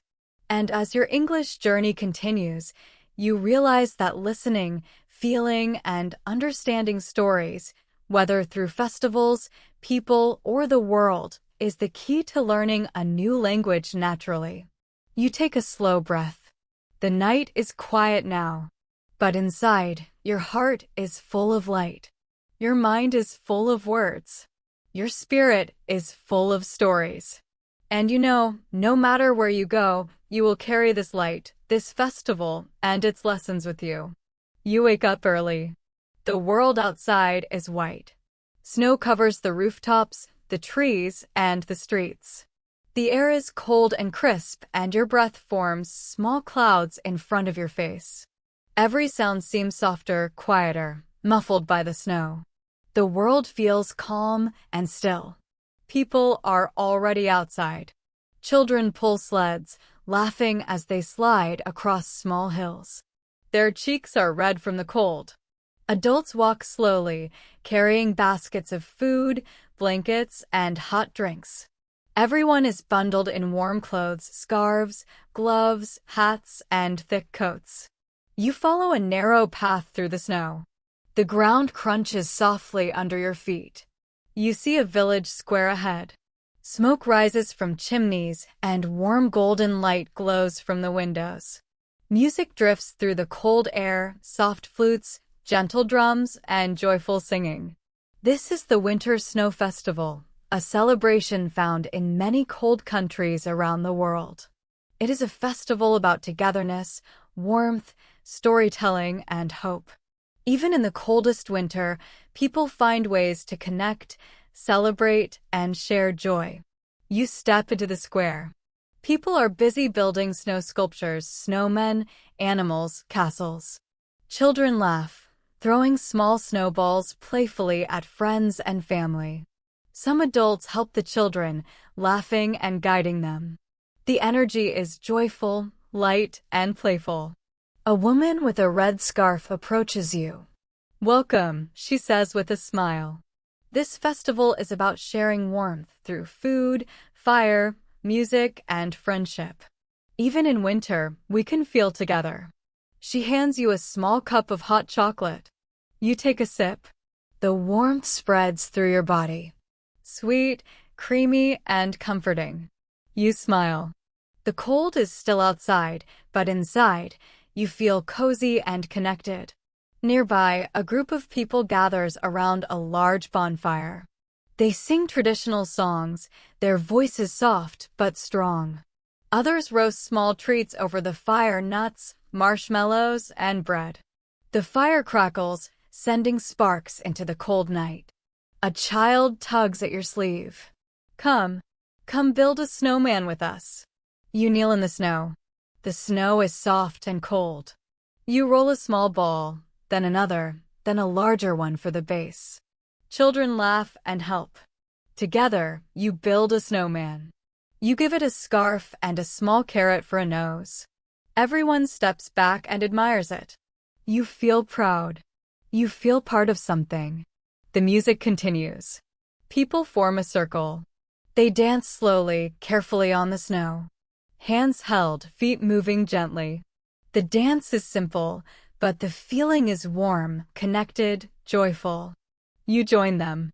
Step by step, slowly, laughing when you slip, smiling when you succeed. Later, people sit near the bonfire. They share stories. Some are old, passed down through generations. Others are funny, making everyone laugh. You listen carefully. You understand the words slowly, but you feel the meaning through the tone, the gestures, and the laughter. An elder man leans toward you. In winter, he says, we share warmth. Not only food or fire, but friendship, stories, and laughter. That is how we survive the cold and make it beautiful. You nod. You understand. Even without knowing every word, you feel the truth in his voice. The festival is more than snow. It is more than food or fire. It is about human connection, joy, and care. As the night grows deeper, lanterns are lit. Small lights hang from trees, glowing softly on the snow. The village glows like a gentle dream. People walk slowly, holding hands, talking softly, smiling. Children run, chasing each other, laughing. Adults pause to talk, to share food, to hug. You take a deep breath. You feel the cold on your face, the warmth of the fire, the sweetness of chocolate, the laughter around you, and the quiet magic of the snow. You understand something important. Festivals, no matter where they happen, teach lessons. They teach connection, care, joy, patience, gratitude, and hope. They teach you to feel the world, even without words. You look at the snow-covered village one last time. You see the glowing lights, the happy faces, the dancing circle, the snowmen. You feel your heart full, your mind calm, your spirit warm. You realize that even in the coldest moments of life, warmth can be found in food, in music, in laughter, in friendship, in stories. And as you continue your English journey, you carry these lessons with you to listen, feel, connect, and enjoy every moment. You take a slow breath. The snow crunches under your feet. The night is calm. Your heart is full. Your mind is open. Your spirit is alive. And you know, no matter the season, the language, or the place, stories, festivals, and connection will always light your path. You wake up early. The sun is soft and warm. The air smells sweet, like flowers and fresh grass. Birds sing happily, flying from tree to tree. The world feels alive. Everything is new. Today is the Spring Flower Festival, a celebration of life, color, and renewal. People in many countries celebrate spring in different ways. But everywhere, spring is a time to enjoy nature, feel joy, and be with others. You walk down a path lined with flowers. Tulips, daisies, cherry blossoms, and lilies bloom everywhere. Their colors are bright red, pink, yellow, white, purple. The petals shine with morning dew. The air is full of soft fragrances, gentle and sweet. People gather in a large garden. Children run with flower garlands, laughing and playing. Adults arrange flowers in baskets, place petals on tables, and decorate small boats that will float on water later. The atmosphere is calm, happy, and full of beauty. A young woman approaches you with a small bouquet of flowers. "Welcome," she says gently. "This festival is about new beginnings, about beauty, and about joy. Would you like to help us?" You nod. She guides you to a table with petals, ribbons, and small baskets. You carefully arrange petals in a basket, feeling the soft texture with your fingers. You smell each flower, noticing its unique scent. You smile. Even without words, the colors and smells make you happy. Nearby, children are making flower crowns. A little girl looks at you and says, "Do you want to make one too?" You take some flowers and weave them carefully. Your fingers fumble at first. But slowly, the crown begins to take shape. You place it on your head. It is not perfect, but it is yours. The girl claps, giggles, and runs to show others. You laugh too. Music begins. It is soft, light, and cheerful. Flutes, strings, and small drums mix with the sound of birds and laughter. People start to dance slowly in the garden. Hands join, feet move gently on the soft grass.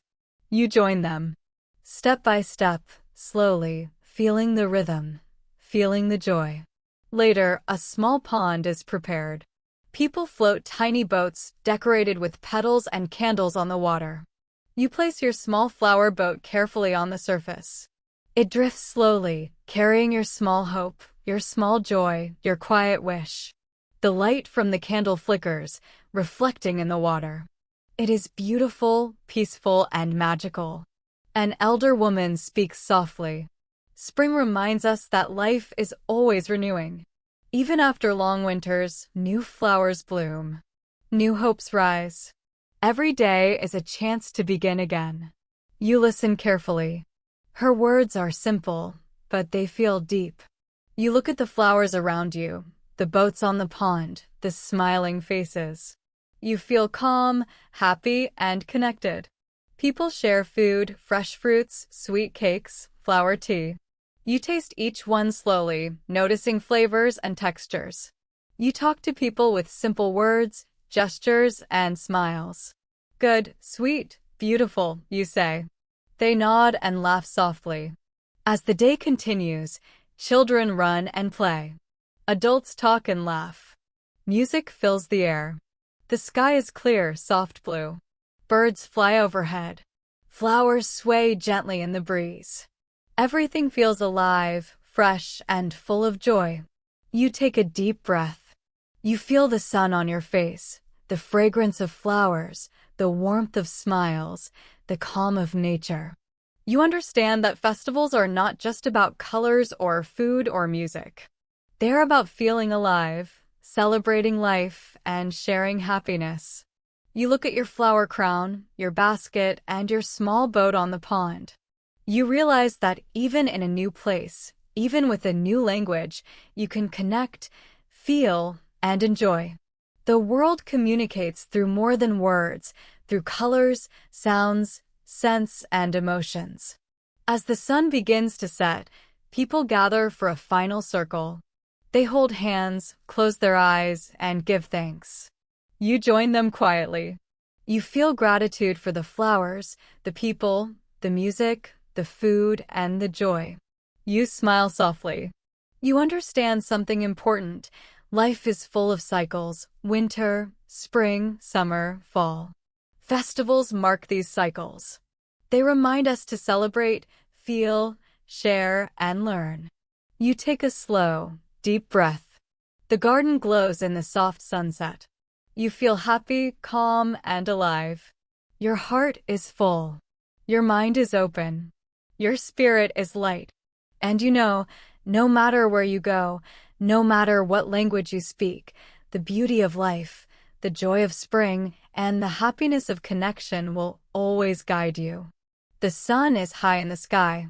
The air is warm, soft, and full of energy. The world is alive with colors, laughter, and movement. Today is a summer festival, a celebration of life, music, food, and community. You walk along a wide street decorated with bright flags, ribbons, and balloons. The colors are vivid red, yellow, blue, green, dancing in the sunlight. People are everywhere. Children run with ice creams, parents carry baskets of food, and musicians play lively tunes. You hear the music first. Drums beat slowly, then faster. Flutes and guitars join. People sing along. The rhythm makes your heart beat faster. You feel a smile spread across your face. Summer festivals are full of life, and the music brings everyone together. A young man with a drum approaches. "Hello. Would you like to join the music?" he asks. You nod. He hands you a small tambourine. You shake it slowly at first, then follow the rhythm. Your hands move with the music. You laugh as the beat becomes faster, your body moving with the crowd. Nearby, a food market is alive with smells. Grilled corn, sweet pastries, fresh fruits, and cold drinks fill the air with delicious scents. You walk slowly, tasting each item. You savor the flavors: sweet, salty, spicy, tangy. Each bite is a new experience. You try saying the names of the foods aloud, slowly, clearly. Corn, pastry, juice, yum. Children run past you, chasing bubbles floating in the air. Adults dance, smile, and talk with friends. You notice small games too: ring toss, small races, and colorful painting booths. You join a simple game, laughing as you fail at first, then succeed. The joy is simple, pure, and shared. Later, people gather in a large open space.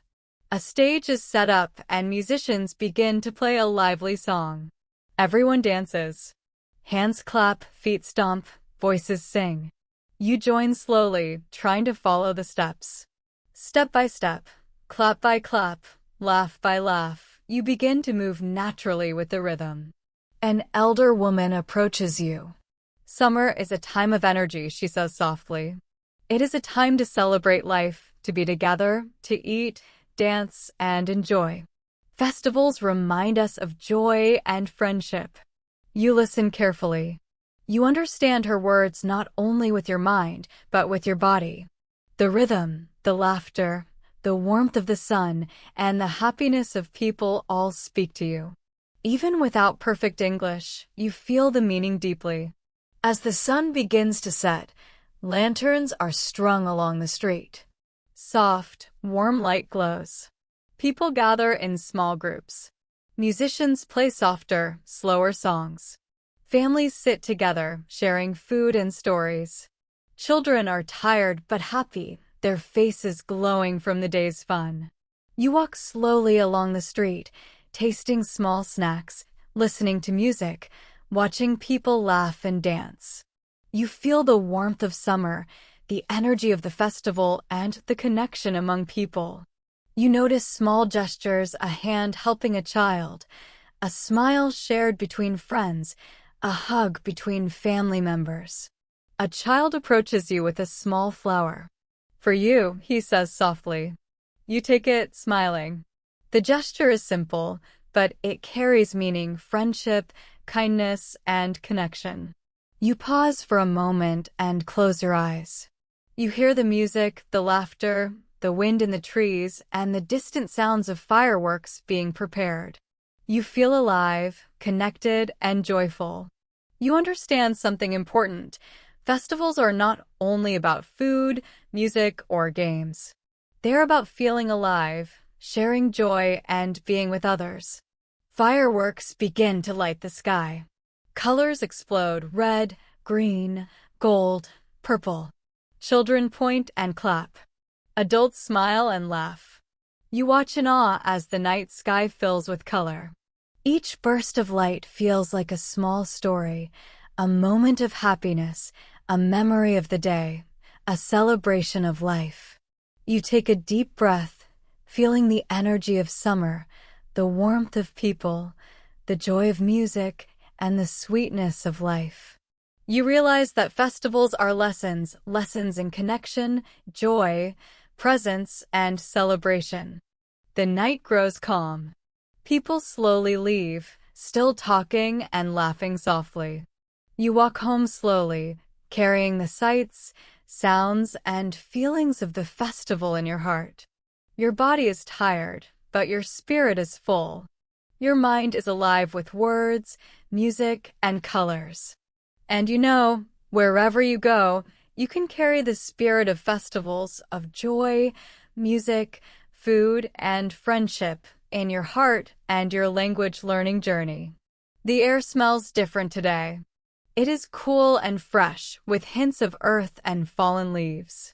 The sky is soft, a pale orange and gold. Trees are changing color: red, yellow, orange, brown. The world feels quiet, reflective, and rich. Today is the Autumn Harvest Festival, a celebration of gratitude, nature, and the harvest of the year. People gather in towns, villages, and farms to honor the food, the work, and the community that sustain them. You walk down a path covered in fallen leaves. Each step makes a soft, crunching sound. The leaves swirl gently in the wind. The colors are warm and comforting. People carry baskets of vegetables, fruits, and grains. Pumpkins, apples, corn, and squash are everywhere. Children run around, their laughter crisp in the cool air. Adults carry baskets, set up stalls, or chat with neighbors. Everyone is busy, but the energy is calm, steady, and happy. You notice people greeting each other warmly. Hugs, handshakes, and smiles are common. A woman with a straw hat approaches you. "Hello," she says softly. "Welcome to the Harvest Festival. Would you like to help us prepare some food?"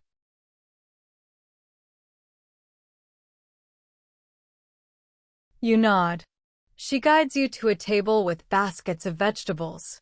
You wash carrots, peel potatoes, and place corn in small bundles. Your hands work slowly. The textures, smells, and colors are simple yet comforting. You feel connected to the food, the people, and the season. Nearby, children play small games. Some race with pumpkins in their hands. Others roll apples across the grass. You watch and laugh quietly. Their joy is simple, pure, and contagious. You try to say some words: run, fast, go. They smile and giggle at your attempt. As the day continues, people gather to share stories. Elders tell tales of old harvests, of hard work and abundance, of family and community. You listen carefully. The words are slow and clear. Even if you do not understand every word, the tone, the gestures, and the smiles help you feel the meaning. Music begins softly, a flute, a guitar, and gentle drums. People dance slowly, holding hands in small circles. You join them, moving carefully, following the rhythm. Step by step, hand by hand, you feel a sense of belonging. Even in a foreign place, the festival welcomes you. Later, a large table is set. Food from the harvest is shared. Pumpkins roasted, apples baked, bread fresh and warm. You taste each dish slowly. Sweet, savory, earthy, warm. You savor the flavors, the effort, and the connection they represent. An elder man leans toward you. "Autumn reminds us to be grateful," he says. "We celebrate the work of our hands, the gifts of nature, and the love of our community. Gratitude makes the heart warm." You nod slowly. You understand his words, not just with your mind, but with your heart. The warmth of the people, the music, the food, the changing leaves, all speak a quiet truth about life, kindness, and thankfulness. As the sun begins to set, the sky glows with deep orange and purple. Lanterns are lit. The soft glow reflects on the colorful leaves. People gather near a large fire. They hold hands, sing softly, and give thanks. Children rest in the arms of parents. Friends smile at each other quietly. You look around. The scene feels timeless. The music, the food, the colors, the people, everything tells a story. A story of connection, care, gratitude, and life's simple pleasures. You take a deep breath. You feel calm, happy, and full of understanding. The festival ends slowly. People begin to leave, talking softly, smiling, carrying small gifts and memories. You walk slowly through the autumn path, the leaves crunching under your feet. You carry the warmth of gratitude, the colors of autumn, and the quiet lessons of the festival in your heart. You realize something important. Festivals, no matter the season or the country, teach you to notice, feel, and appreciate life. They teach you to listen, to connect, and to share joy. You smile softly. Your mind is calm. Your heart is full. And you know, wherever you go, the lessons of gratitude, community, and connection will always guide you, and every season can become a story to learn, feel, and share. The night is calm. The sky is deep blue, almost black, but full of stars. The air is cool and gentle. You walk slowly along a quiet street. Something magical is happening tonight. It is the Lantern Festival, a celebration of light, hope, and dreams. People gather near a river. Small lanterns float on the water and larger ones hang in the air. The lanterns glow softly red, yellow, pink, orange, green. Each lantern carries a wish, a hope, or a dream.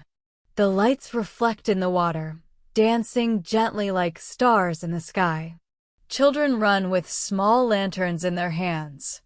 Their faces glow with excitement and curiosity. Adults smile softly, holding lanterns carefully, writing wishes on them. You notice people of all ages, families, friends, couples, all together, sharing the magic of the festival. A young girl comes to you with a small lantern. "Would you like to make a wish?" she asks. You nod. She guides you to a table with paper, pens, and small candles. You take a pen slowly. You think of your wish. It is simple, quiet, and personal. You write it carefully, slowly pronouncing each word in your mind. "Good," she says softly, smiling. "Now attach it to the lantern." You do so. The lantern feels light and delicate in your hands. You light the small candle inside. The flame flickers gently. Your heart beats a little faster. You walk to the river. People place their lanterns on the water. You do the same. Your lantern drifts slowly, carried by the gentle current. It moves with other lanterns, surrounded by colors and light. The sight is magical, peaceful, and full of hope. Soft music begins. Flutes and strings play slowly. The melody feels calm, comforting, and deep.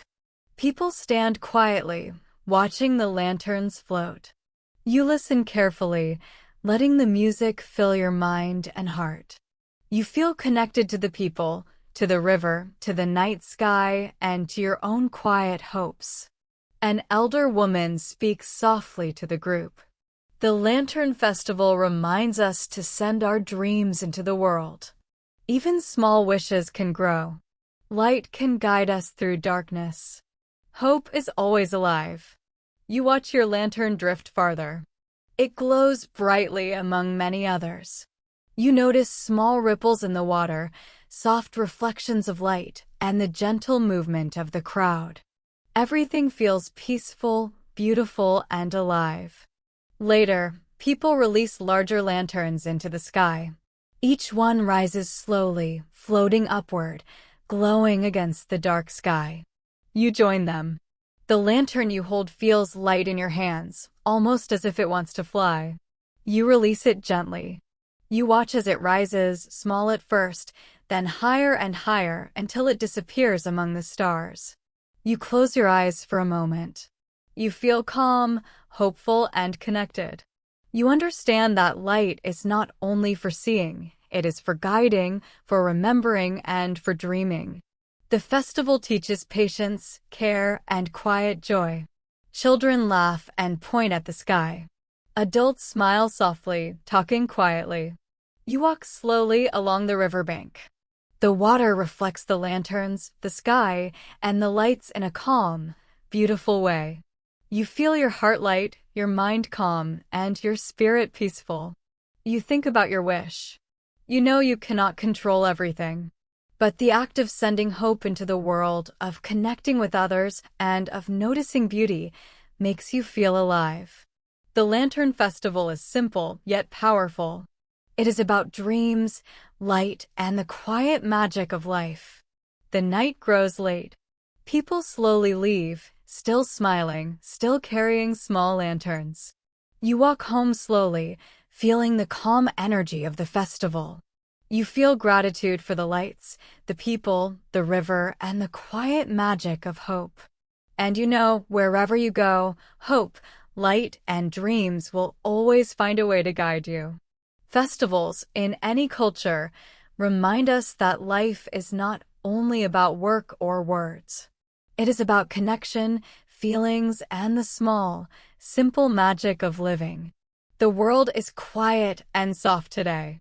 Snow falls slowly from the sky, covering the ground in white.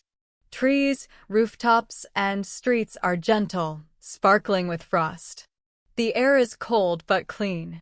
Every breath feels fresh, crisp, and alive. Today is the Winter Festival, a celebration of snow, warmth, and being together. People gather to enjoy the season, to celebrate the end of the year, and to welcome a new beginning. You walk slowly through a small village. Smoke rises gently from chimneys. Lights glow warmly in windows. Children run with scarves and mittens, throwing soft snowballs and making snowmen. Laughter fills the air. The world feels calm, cozy, and joyful. Nearby, a group of people is building a large snow sculpture. They shape blocks of snow carefully, patting and smoothing each surface. You join them slowly. At first, your hands are cold. But as you work, you feel your fingers warm, your heart happy. You laugh with others, sharing jokes and small smiles. A little girl approaches you with a snowball. "Catch," she shouts softly. You catch it carefully, laughing. Snow falls from your gloves. You throw it gently back. The game is simple, but full of joy. You notice the simple happiness of winter, the snow, the laughter, and the warm smiles. Inside a nearby hall, people gather around a large table. Warm drinks steam in mugs, cocoa, tea, and spiced cider. People share food, bread, cakes, and roasted vegetables. You take a mug slowly. The warmth spreads through your hands and your body. You sip carefully, feeling comfort and calm. Music begins softly in the hall. Soft flutes, gentle drums, and warm strings fill the room. People dance slowly, holding hands. Children sit near the fire, watching the dancers with curious eyes. You join the dance, moving step by step, slowly at first, then with the rhythm. The music feels warm, gentle, and full of life. An elder man smiles at you. "Winter reminds us to slow down," he says softly. "To enjoy warmth, friendship, and family. Even in cold, we can find light and happiness." You listen carefully. The words are simple, but you feel their meaning deeply. You look around. The lights glow warmly. The fire crackles softly. Children laugh quietly. Adults smile and talk softly. The music flows gently. You feel safe, connected, and at peace. Later, people gather outside for a small lantern walk. Each person carries a candle inside a lantern. The snow reflects the soft light. Everyone moves slowly, quietly, with gentle steps. You hold your lantern carefully. The small flame flickers. You feel calm, thoughtful, and alive. You notice the small details, the footprints in the snow, the soft crunch under your feet, the warmth in your hands, and the gentle smiles around you. The world is quiet, but full of life. The festival is simple, but powerful. It teaches connection, care, and presence. Children point at the sky where fireworks begin to sparkle.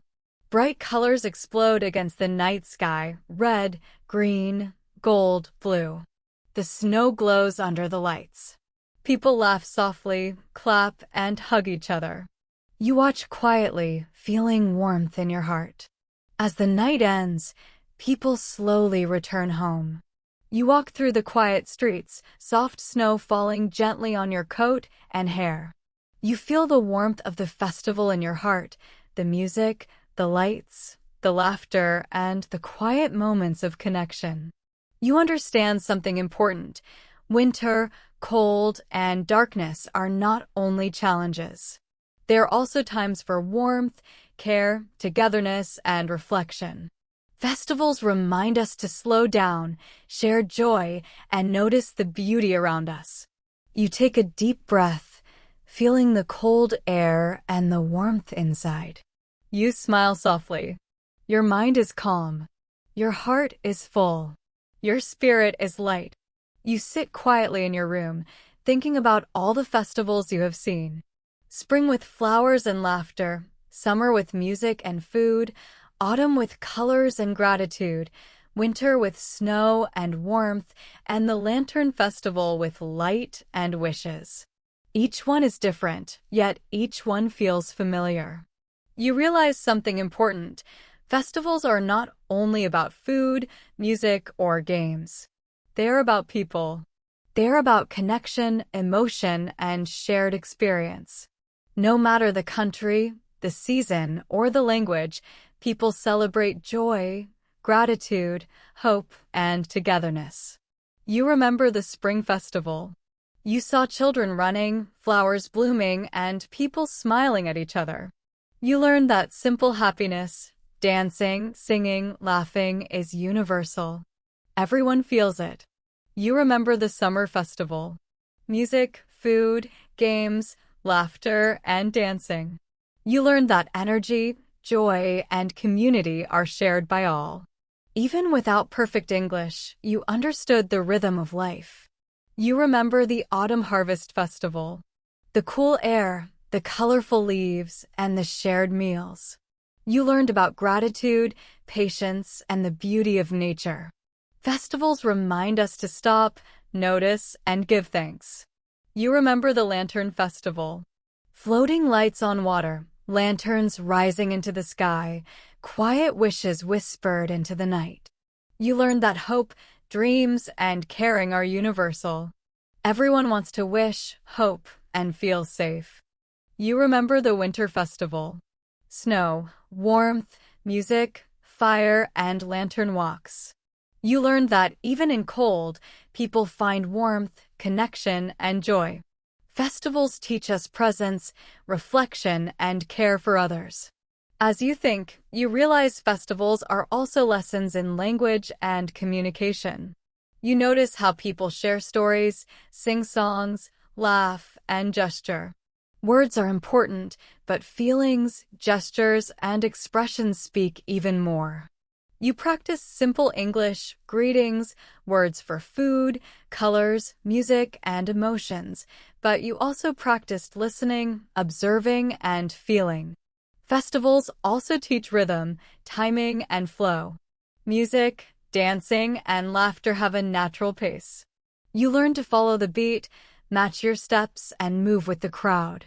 You learned English in a new way, through feeling and experiencing, not only memorizing words. You think about all the people you met, children, elders, musicians, vendors, neighbors. Each person had a story, a role, and a way of connecting. You realize that festivals show us the shared human experience. We may speak different languages, eat different foods, or live in different climates, but our feelings, hopes, and joy are universal. You notice the small things. A smile, a helping hand, laughter, a shared meal, a gentle music note, a floating lantern. These small moments teach connection more than any book or lesson. Festivals are living stories, and you are part of them when you listen, watch, and join in. You think about yourself. You have walked, laughed, danced, eaten, and listened. You have followed music, seen colors, felt warmth, and floated hopes into the sky. You realize you are learning English not only with words, but with experiences, feelings, and stories.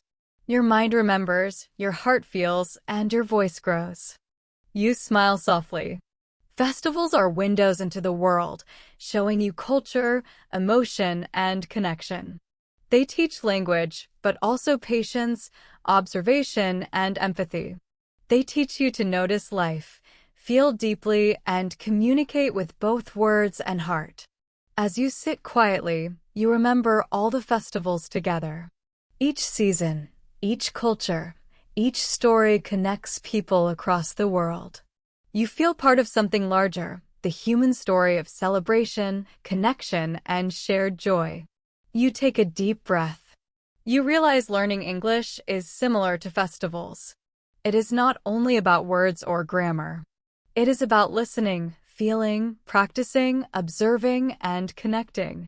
Every conversation, every story, every song, and every gesture teaches you fluency, emotion, and understanding.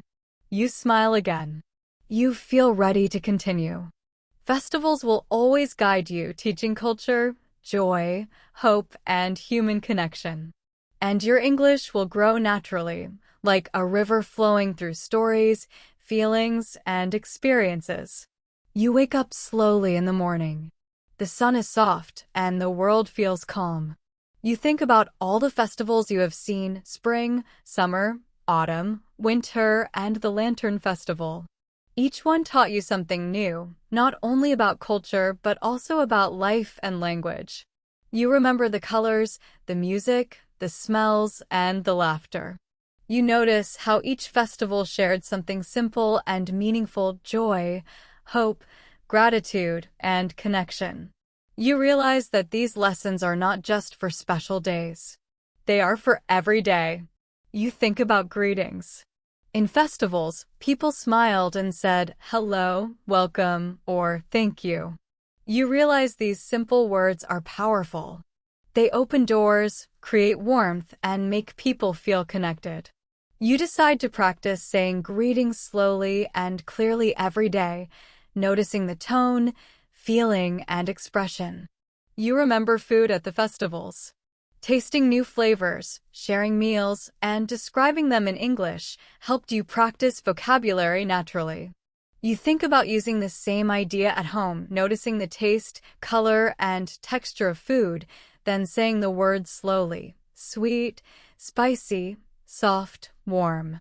You understand that describing life in simple English strengthens speaking and listening skills. You think about music and dancing. Following rhythm, clapping, and moving with others taught you listening and timing. You realize you can do the same with English, listening to simple songs, repeating slowly, speaking with rhythm, and enjoying the flow. You feel your pronunciation and confidence growing naturally. You remember laughter and stories. Elders told tales, children shared games, and everyone laughed together. You notice that stories are powerful tools for learning. You decide to practice telling simple stories in English about your day, your family, or small adventures. You notice that the more you tell, the more fluent you feel. You think about lanterns, snow, and gratitude. Simple actions carry deep meaning. Writing wishes, giving thanks, helping someone, or noticing beauty teaches more than memorizing words. You realize that experiencing life deeply improves English naturally because you connect words to real feelings and actions. You reflect on mistakes. During the festivals, you sometimes mispronounced words, misunderstood gestures, or felt shy. But people smiled, guided you, and welcomed your attempts. You realize that mistakes are part of learning, part of connection, and part of joy. You promise yourself to speak slowly, clearly, and without fear. You think about questions. Festivals made you curious. Why do people celebrate this? What do these colors mean? How does this music feel? Asking simple questions in English helps you learn, understand, and connect. You decide to keep asking slowly and clearly every day. You notice your feelings. Happiness, calm, curiosity, and gratitude were part of every festival. You understand that language is not only words. It is feeling, listening, and connecting. You decide to notice your feelings, speak about them, and share them in English. I am happy. I am curious. I feel calm. Simple words, but full of meaning. You look around your room and smile. You realize that festivals taught you more than culture. They taught you patience, observation, connection, and joy. You understand that every day can be a festival if you notice beauty, practice English slowly, and connect with others. You decide to practice storytelling every day. You will describe colors, sounds, tastes, smells, and feelings. You will tell small stories about your day, your thoughts, or what you notice outside. You know this practice will improve your English naturally, not by memorizing, but by living, feeling, and speaking. You take a deep breath. You feel calm, confident, and inspired. You know that every festival, Every small moment and every story teaches you English, but also teaches you about life, people, and connection. You smile softly. You are ready. Ready to listen carefully, speak slowly, and practice daily. Ready to see life as a story and English as the way to share it. You wake up on a quiet morning. The sun is soft and the world feels calm. You remember all the festivals you have seen: spring flowers, summer music, autumn harvest, winter snow, and floating lanterns. You realize that festivals are not only about special days. You can create small celebrations every day. You think about the breakfast table. Even a simple meal can be a mini festival. You pour milk into your bowl, add cereal, and notice the colors and shapes. You describe them slowly in English: white milk, golden cereal, round shapes, crunchy taste. You say the words aloud, slowly and clearly. You notice the taste, smell, and sound. You feel joy in these simple details. You decide to play music while eating. A soft melody begins. You tap your fingers to the rhythm. You notice the beat, the tone, and the feeling of the song. You describe it: soft music, happy rhythm, calm feeling. You feel connected to the music, just like you did in the summer festival. You practice simple words while enjoying life. Later, you step outside. The sky is clear, birds are singing, and the air is fresh. You notice the small details: the wind, the color of leaves, the sunlight. You describe slowly in English: the sun is warm. The wind is cool. Birds are singing. Leaves are green. You speak the words aloud. You feel your English flowing naturally, like a story. You decide to invite a friend or family member for a small activity. You plan a mini festival at home. It can be as simple as a shared meal, listening to music, or decorating a corner with lights. You greet your guest: hello. Welcome. I am happy you are here. You notice how simple English creates warmth, connection, and joy. You practice small stories during the mini festival. You talk about your day, the food, or something you noticed outside.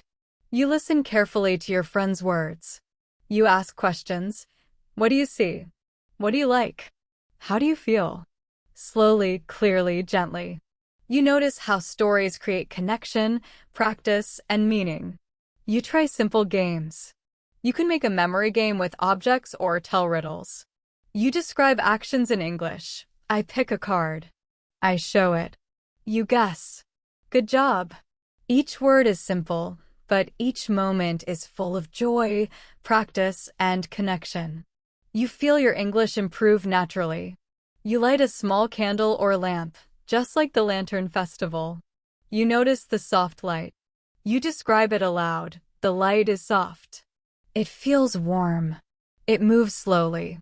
You feel calm, reflective, and connected.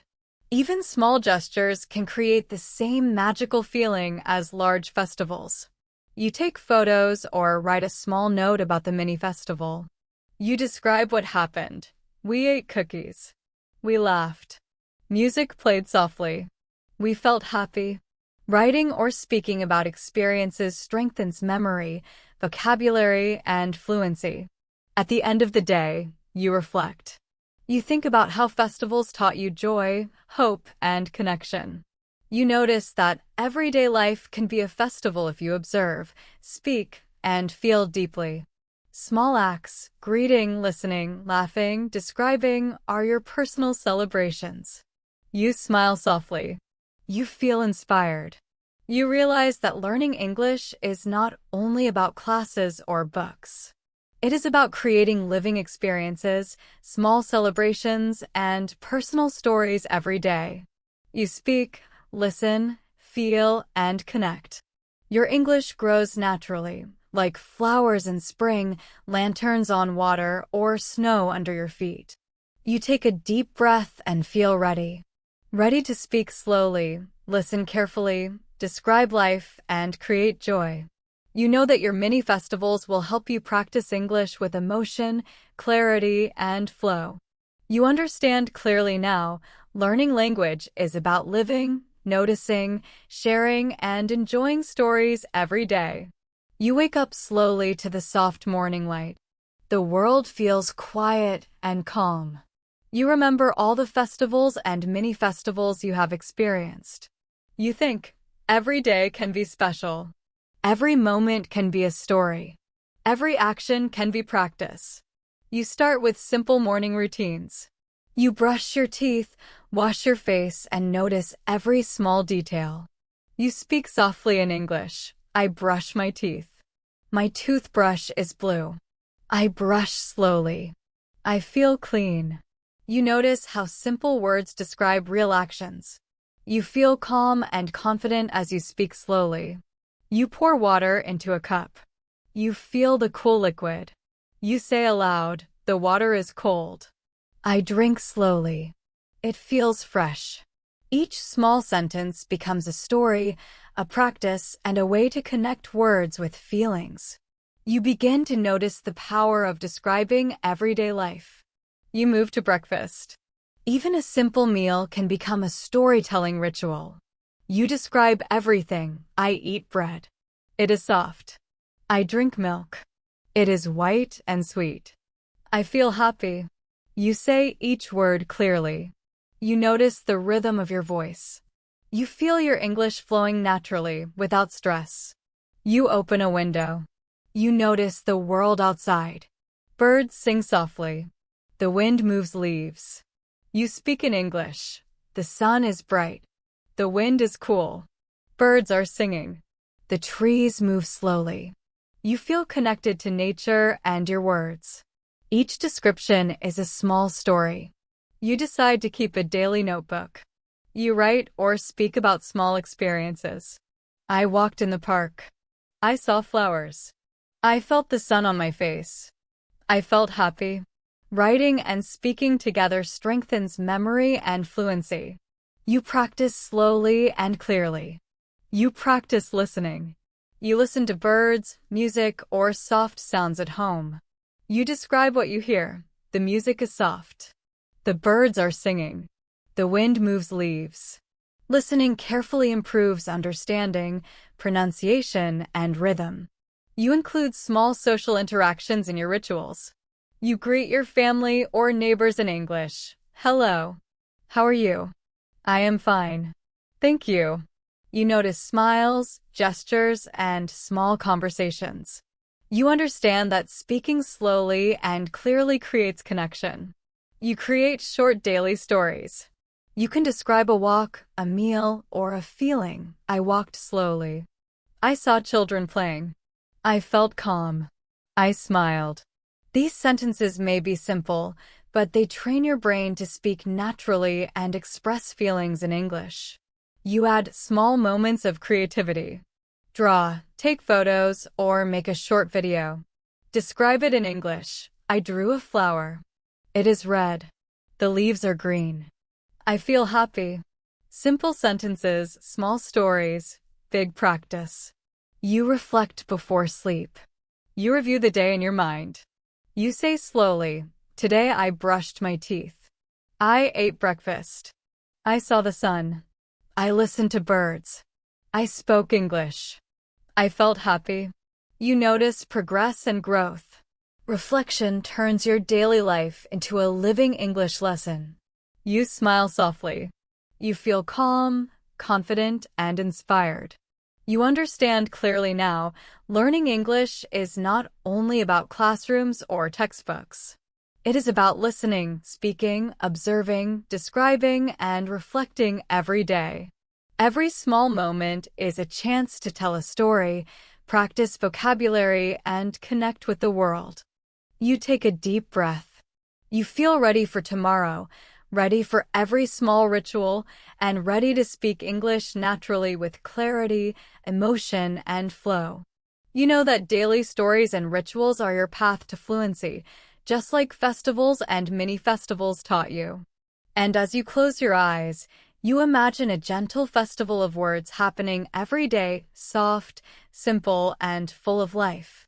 Every action, every sound, and every feeling becomes a story you can tell in English.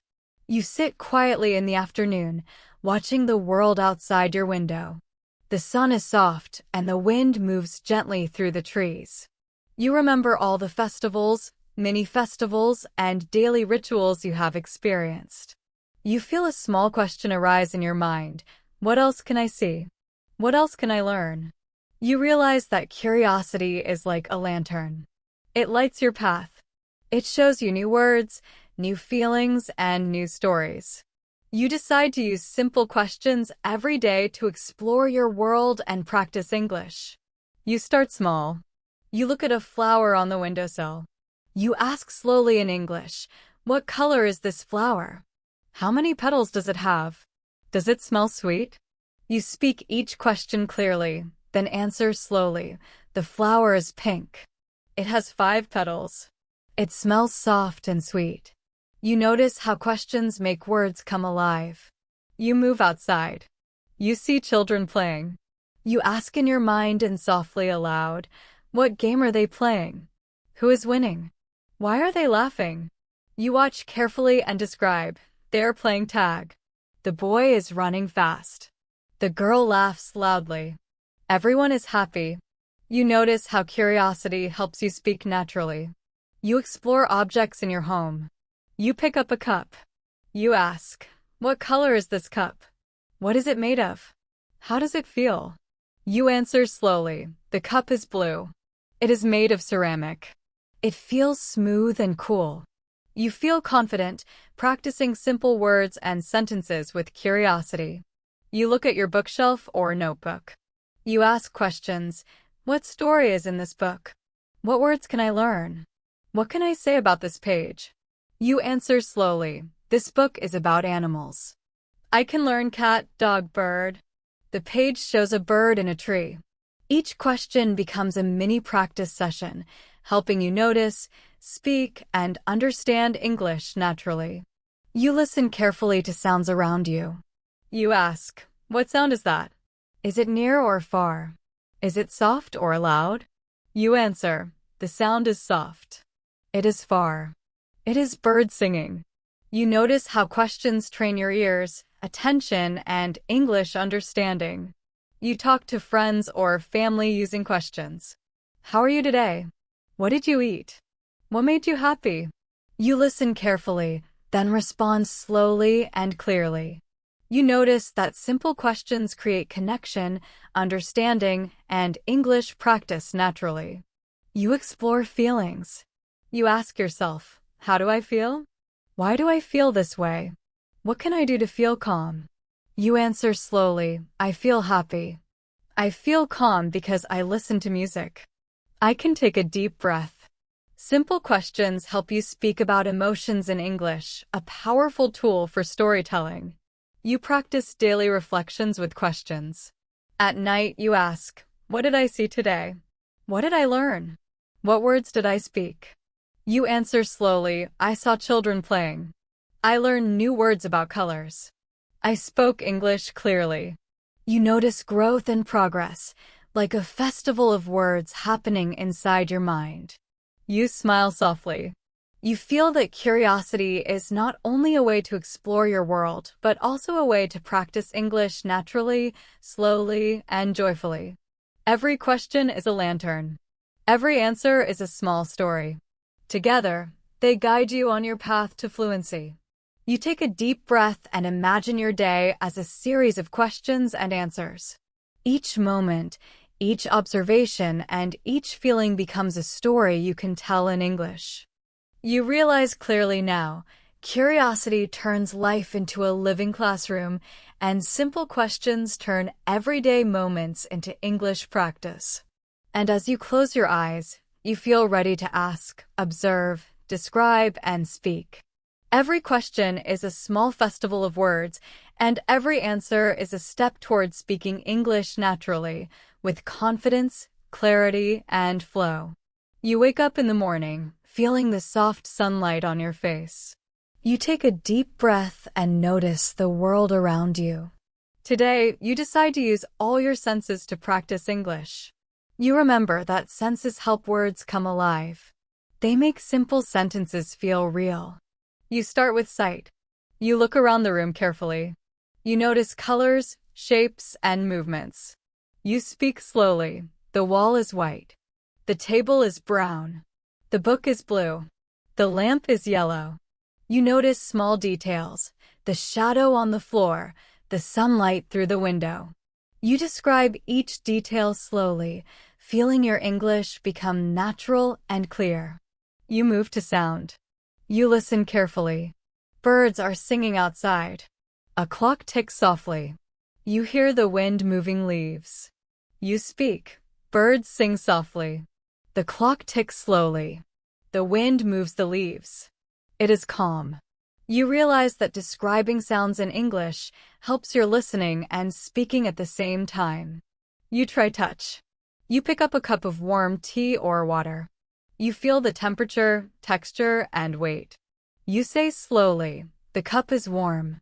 It feels smooth. It is heavy in my hand." You notice how describing touch in English connects your body and words naturally. You explore taste. You eat a small snack or fruit. You notice flavors slowly. The apple is sweet. The bread is soft. The milk is cold and fresh. You describe taste slowly and clearly, enjoying every bite. You notice how simple words can make your experience vivid and memorable. You explore smell. You smell flowers, food, or fresh air. You describe, "The flowers smell sweet. The bread smells warm. The air smells fresh and clean." You speak slowly, noticing how words connect with feelings. You feel that senses make language alive and memorable. You combine senses into small stories. You describe a simple moment. "I walk in the garden. I see green leaves. I hear birds singing. I feel the wind on my face. I smell fresh flowers. I feel happy." You notice how describing each sense creates a story naturally. Your English flows slowly, clearly, and confidently. You practice with daily activities. Drinking tea, walking, cooking, or cleaning can become storytelling moments. You describe every detail, colors, sounds, tastes, smells, and touches. Slowly, clearly, with feeling. You realize that every moment is a chance to practice English naturally. You involve other people. You describe things to a friend or family member. The bread is soft. The tea is warm. The flowers are red. You listen to their descriptions. You ask questions. What do you see? What do you feel? You notice how listening and speaking together builds fluency. You reflect at night. You remember the moments of the day. You describe them slowly. "I saw green trees. I heard birds singing. I felt warm sunlight. I smelled fresh air. I tasted sweet apple. I felt happy." You smile softly. Each sentence is simple, but it strengthens your listening, speaking, and thinking in English. You understand clearly now, learning English is not only about grammar or long sentences. It is about experiencing life fully and describing it with your senses. Sight, sound, touch, taste, and smell become tools for speaking naturally. Every small moment becomes a story. Every story becomes a step toward fluency. You take a deep breath and feel calm, confident, and inspired. You know that using your senses will help you speak English with clarity, feeling, and flow. You're ready to describe, explore, observe, and tell stories slowly, clearly, and naturally. You sit at your desk, holding a small notebook. You remember all the festivals, mini-festivals, daily rituals, and sensory exercises you have practiced. You realize that all these experiences can become short stories in English. Today, you decide to practice simple story structures. You start with a single morning moment. You ask yourself, what happened first? What happened next? How did I feel? You speak slowly and clearly. I woke up. I saw sunlight. I felt warm. I drank tea. I felt happy. You notice how simple sentences can form a story. Each sentence connects naturally, like stepping stones in a river. You remember breakfast. You describe it as a story. I made bread and milk. I ate slowly. I listened to soft music. I felt calm and happy. You feel proud that your words describe real experiences, not just memorized sentences. You understand that stories make English alive. You try a small outdoor walk. You notice everything: the trees, the sky, the sounds, and people. You tell your story aloud. I walked in the park. I saw children playing. Birds were singing. I felt the wind on my face. I felt happy. You realize that adding feelings to your sentences turns simple actions into a story. You remember a challenge today. Maybe a small mistake or something new you tried. You tell the story. I tried cooking. I dropped some milk. I laughed. I cleaned slowly. I felt proud. You notice that stories can include problems and solutions, which makes them interesting and realistic. You use small story patterns: beginning, middle, end. You practice slowly. Beginning: I woke up. Middle: I walked in the park. End: I felt happy and calm. You realize that even simple stories have natural flow. Your English sounds like a real narrative, not a list of words. You practice dialogue in stories. You imagine talking to someone in your story. I said, "Hello. How are you?" My friend said, "I am fine. Thank you." I smiled and felt happy. You notice how including dialogue makes stories lively and gives practice in conversation naturally. You try using questions in stories. I asked, "What is this bird?" My friend said, "It is a sparrow." I said, "It is small and brown. I like it." Questions and answers make stories interactive and help you practice English thinking and speaking skills.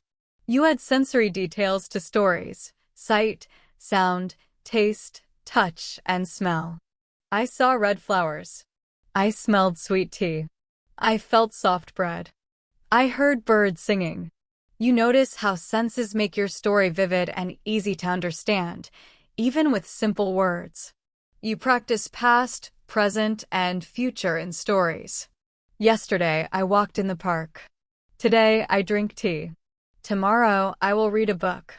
You see that stories naturally include time, helping your English feel real and flowing. At the end of the day, you reflect. You tell your story aloud. I woke up. I drank tea. I walked outside. I listened to birds. I spoke English. I felt happy.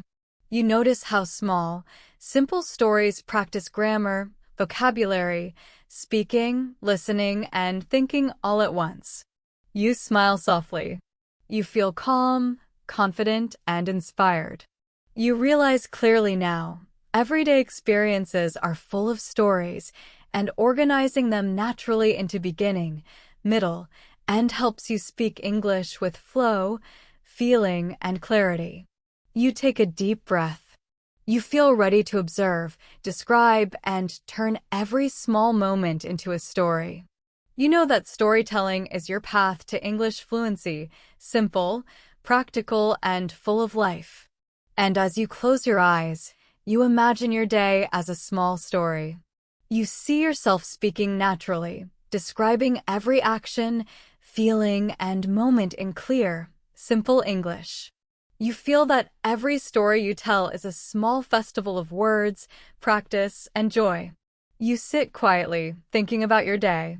You remember small festivals, daily rituals, questions, sensory experiences, and simple stories you have practiced. You realize that emotions make stories feel alive. Without feeling, words are only words. Today, you decide to practice speaking English with emotion. You start with a simple morning moment. You notice the warmth of sunlight and speak slowly. I wake up. I feel happy. The sun is warm. I smile. You notice how adding "feel happy" makes your words more natural. You are not just saying actions, you are telling a feeling story. You remember breakfast. You describe it with emotion. I drink milk. It is sweet. I feel calm. I enjoy every sip. You speak slowly, clearly, letting the words match your feelings. You feel that matching words with feelings makes speaking easier and more natural. You recall a small challenge today. Maybe you spilled water or forgot something. You tell it with feeling. I dropped my cup. I felt surprised. I laughed. I cleaned slowly. I felt proud. You notice that expressing emotions naturally connects words, meaning, and experience. You practice simple dialogue with emotions. I said, hello. I feel happy. My friend said, I am fine. She smiles. I feel glad. You realize that emotions make conversation more alive and easier to understand. Even simple words can feel real when you connect them with feelings. You add emotions to sensory stories. I see red flowers. I feel happy. I smell fresh bread. I feel warm. I hear birds singing. I feel calm. Each sense becomes a tool for expressing emotions in English, making your stories rich and engaging without using difficult words. You explore more feelings: surprise, curiosity, excitement, sadness, calm, joy. You describe them slowly. I feel excited. I see new colors. I feel curious. I listen carefully. I feel calm. I drink tea slowly. You notice that words and emotions work together naturally. They make your English sound human and alive. You practice daily reflections with emotions. Today, I woke up. I felt happy. I walked outside. I felt calm. I saw birds. I felt joy. I spoke English. I felt proud. You realize that simple reflections with feelings build confidence and fluency. You tell short stories combining events and emotions. I walked in the park. I saw children playing. I felt happy. I heard birds singing. I felt calm. I spoke to a friend. I felt excited. You notice how your sentences flow naturally, creating stories with rhythm, feeling, and clarity. You explore future stories with emotions. Tomorrow, I will visit the garden. I will feel happy. I will see flowers. I will feel calm. You understand that speaking about future feelings prepares you for real conversation and builds English thinking skills. At the end of the day, you reflect slowly. I woke up. I felt happy. I brushed my teeth. I felt calm. I drank milk. I felt warm. I walked outside. I felt joy. I spoke English. I felt proud. You smile softly. Each sentence, simple and clear, carries emotion, making English speaking feel alive, natural, and confident. And that's all for today's journey, friends. I hope you enjoyed exploring festivals, traditions, stories, and simple ways to speak English with curiosity, senses, and feelings. Remember, every moment around you, a smell, a sound, a smile, or a small question, is a chance to practice, speak, and grow. Keep observing, describing, and sharing your stories in English, slowly, clearly, and with joy. Thank you for listening to Today English podcast. Keep practicing, keep speaking, and see you in the next story. Until then, stay curious, stay calm, and keep your English alive.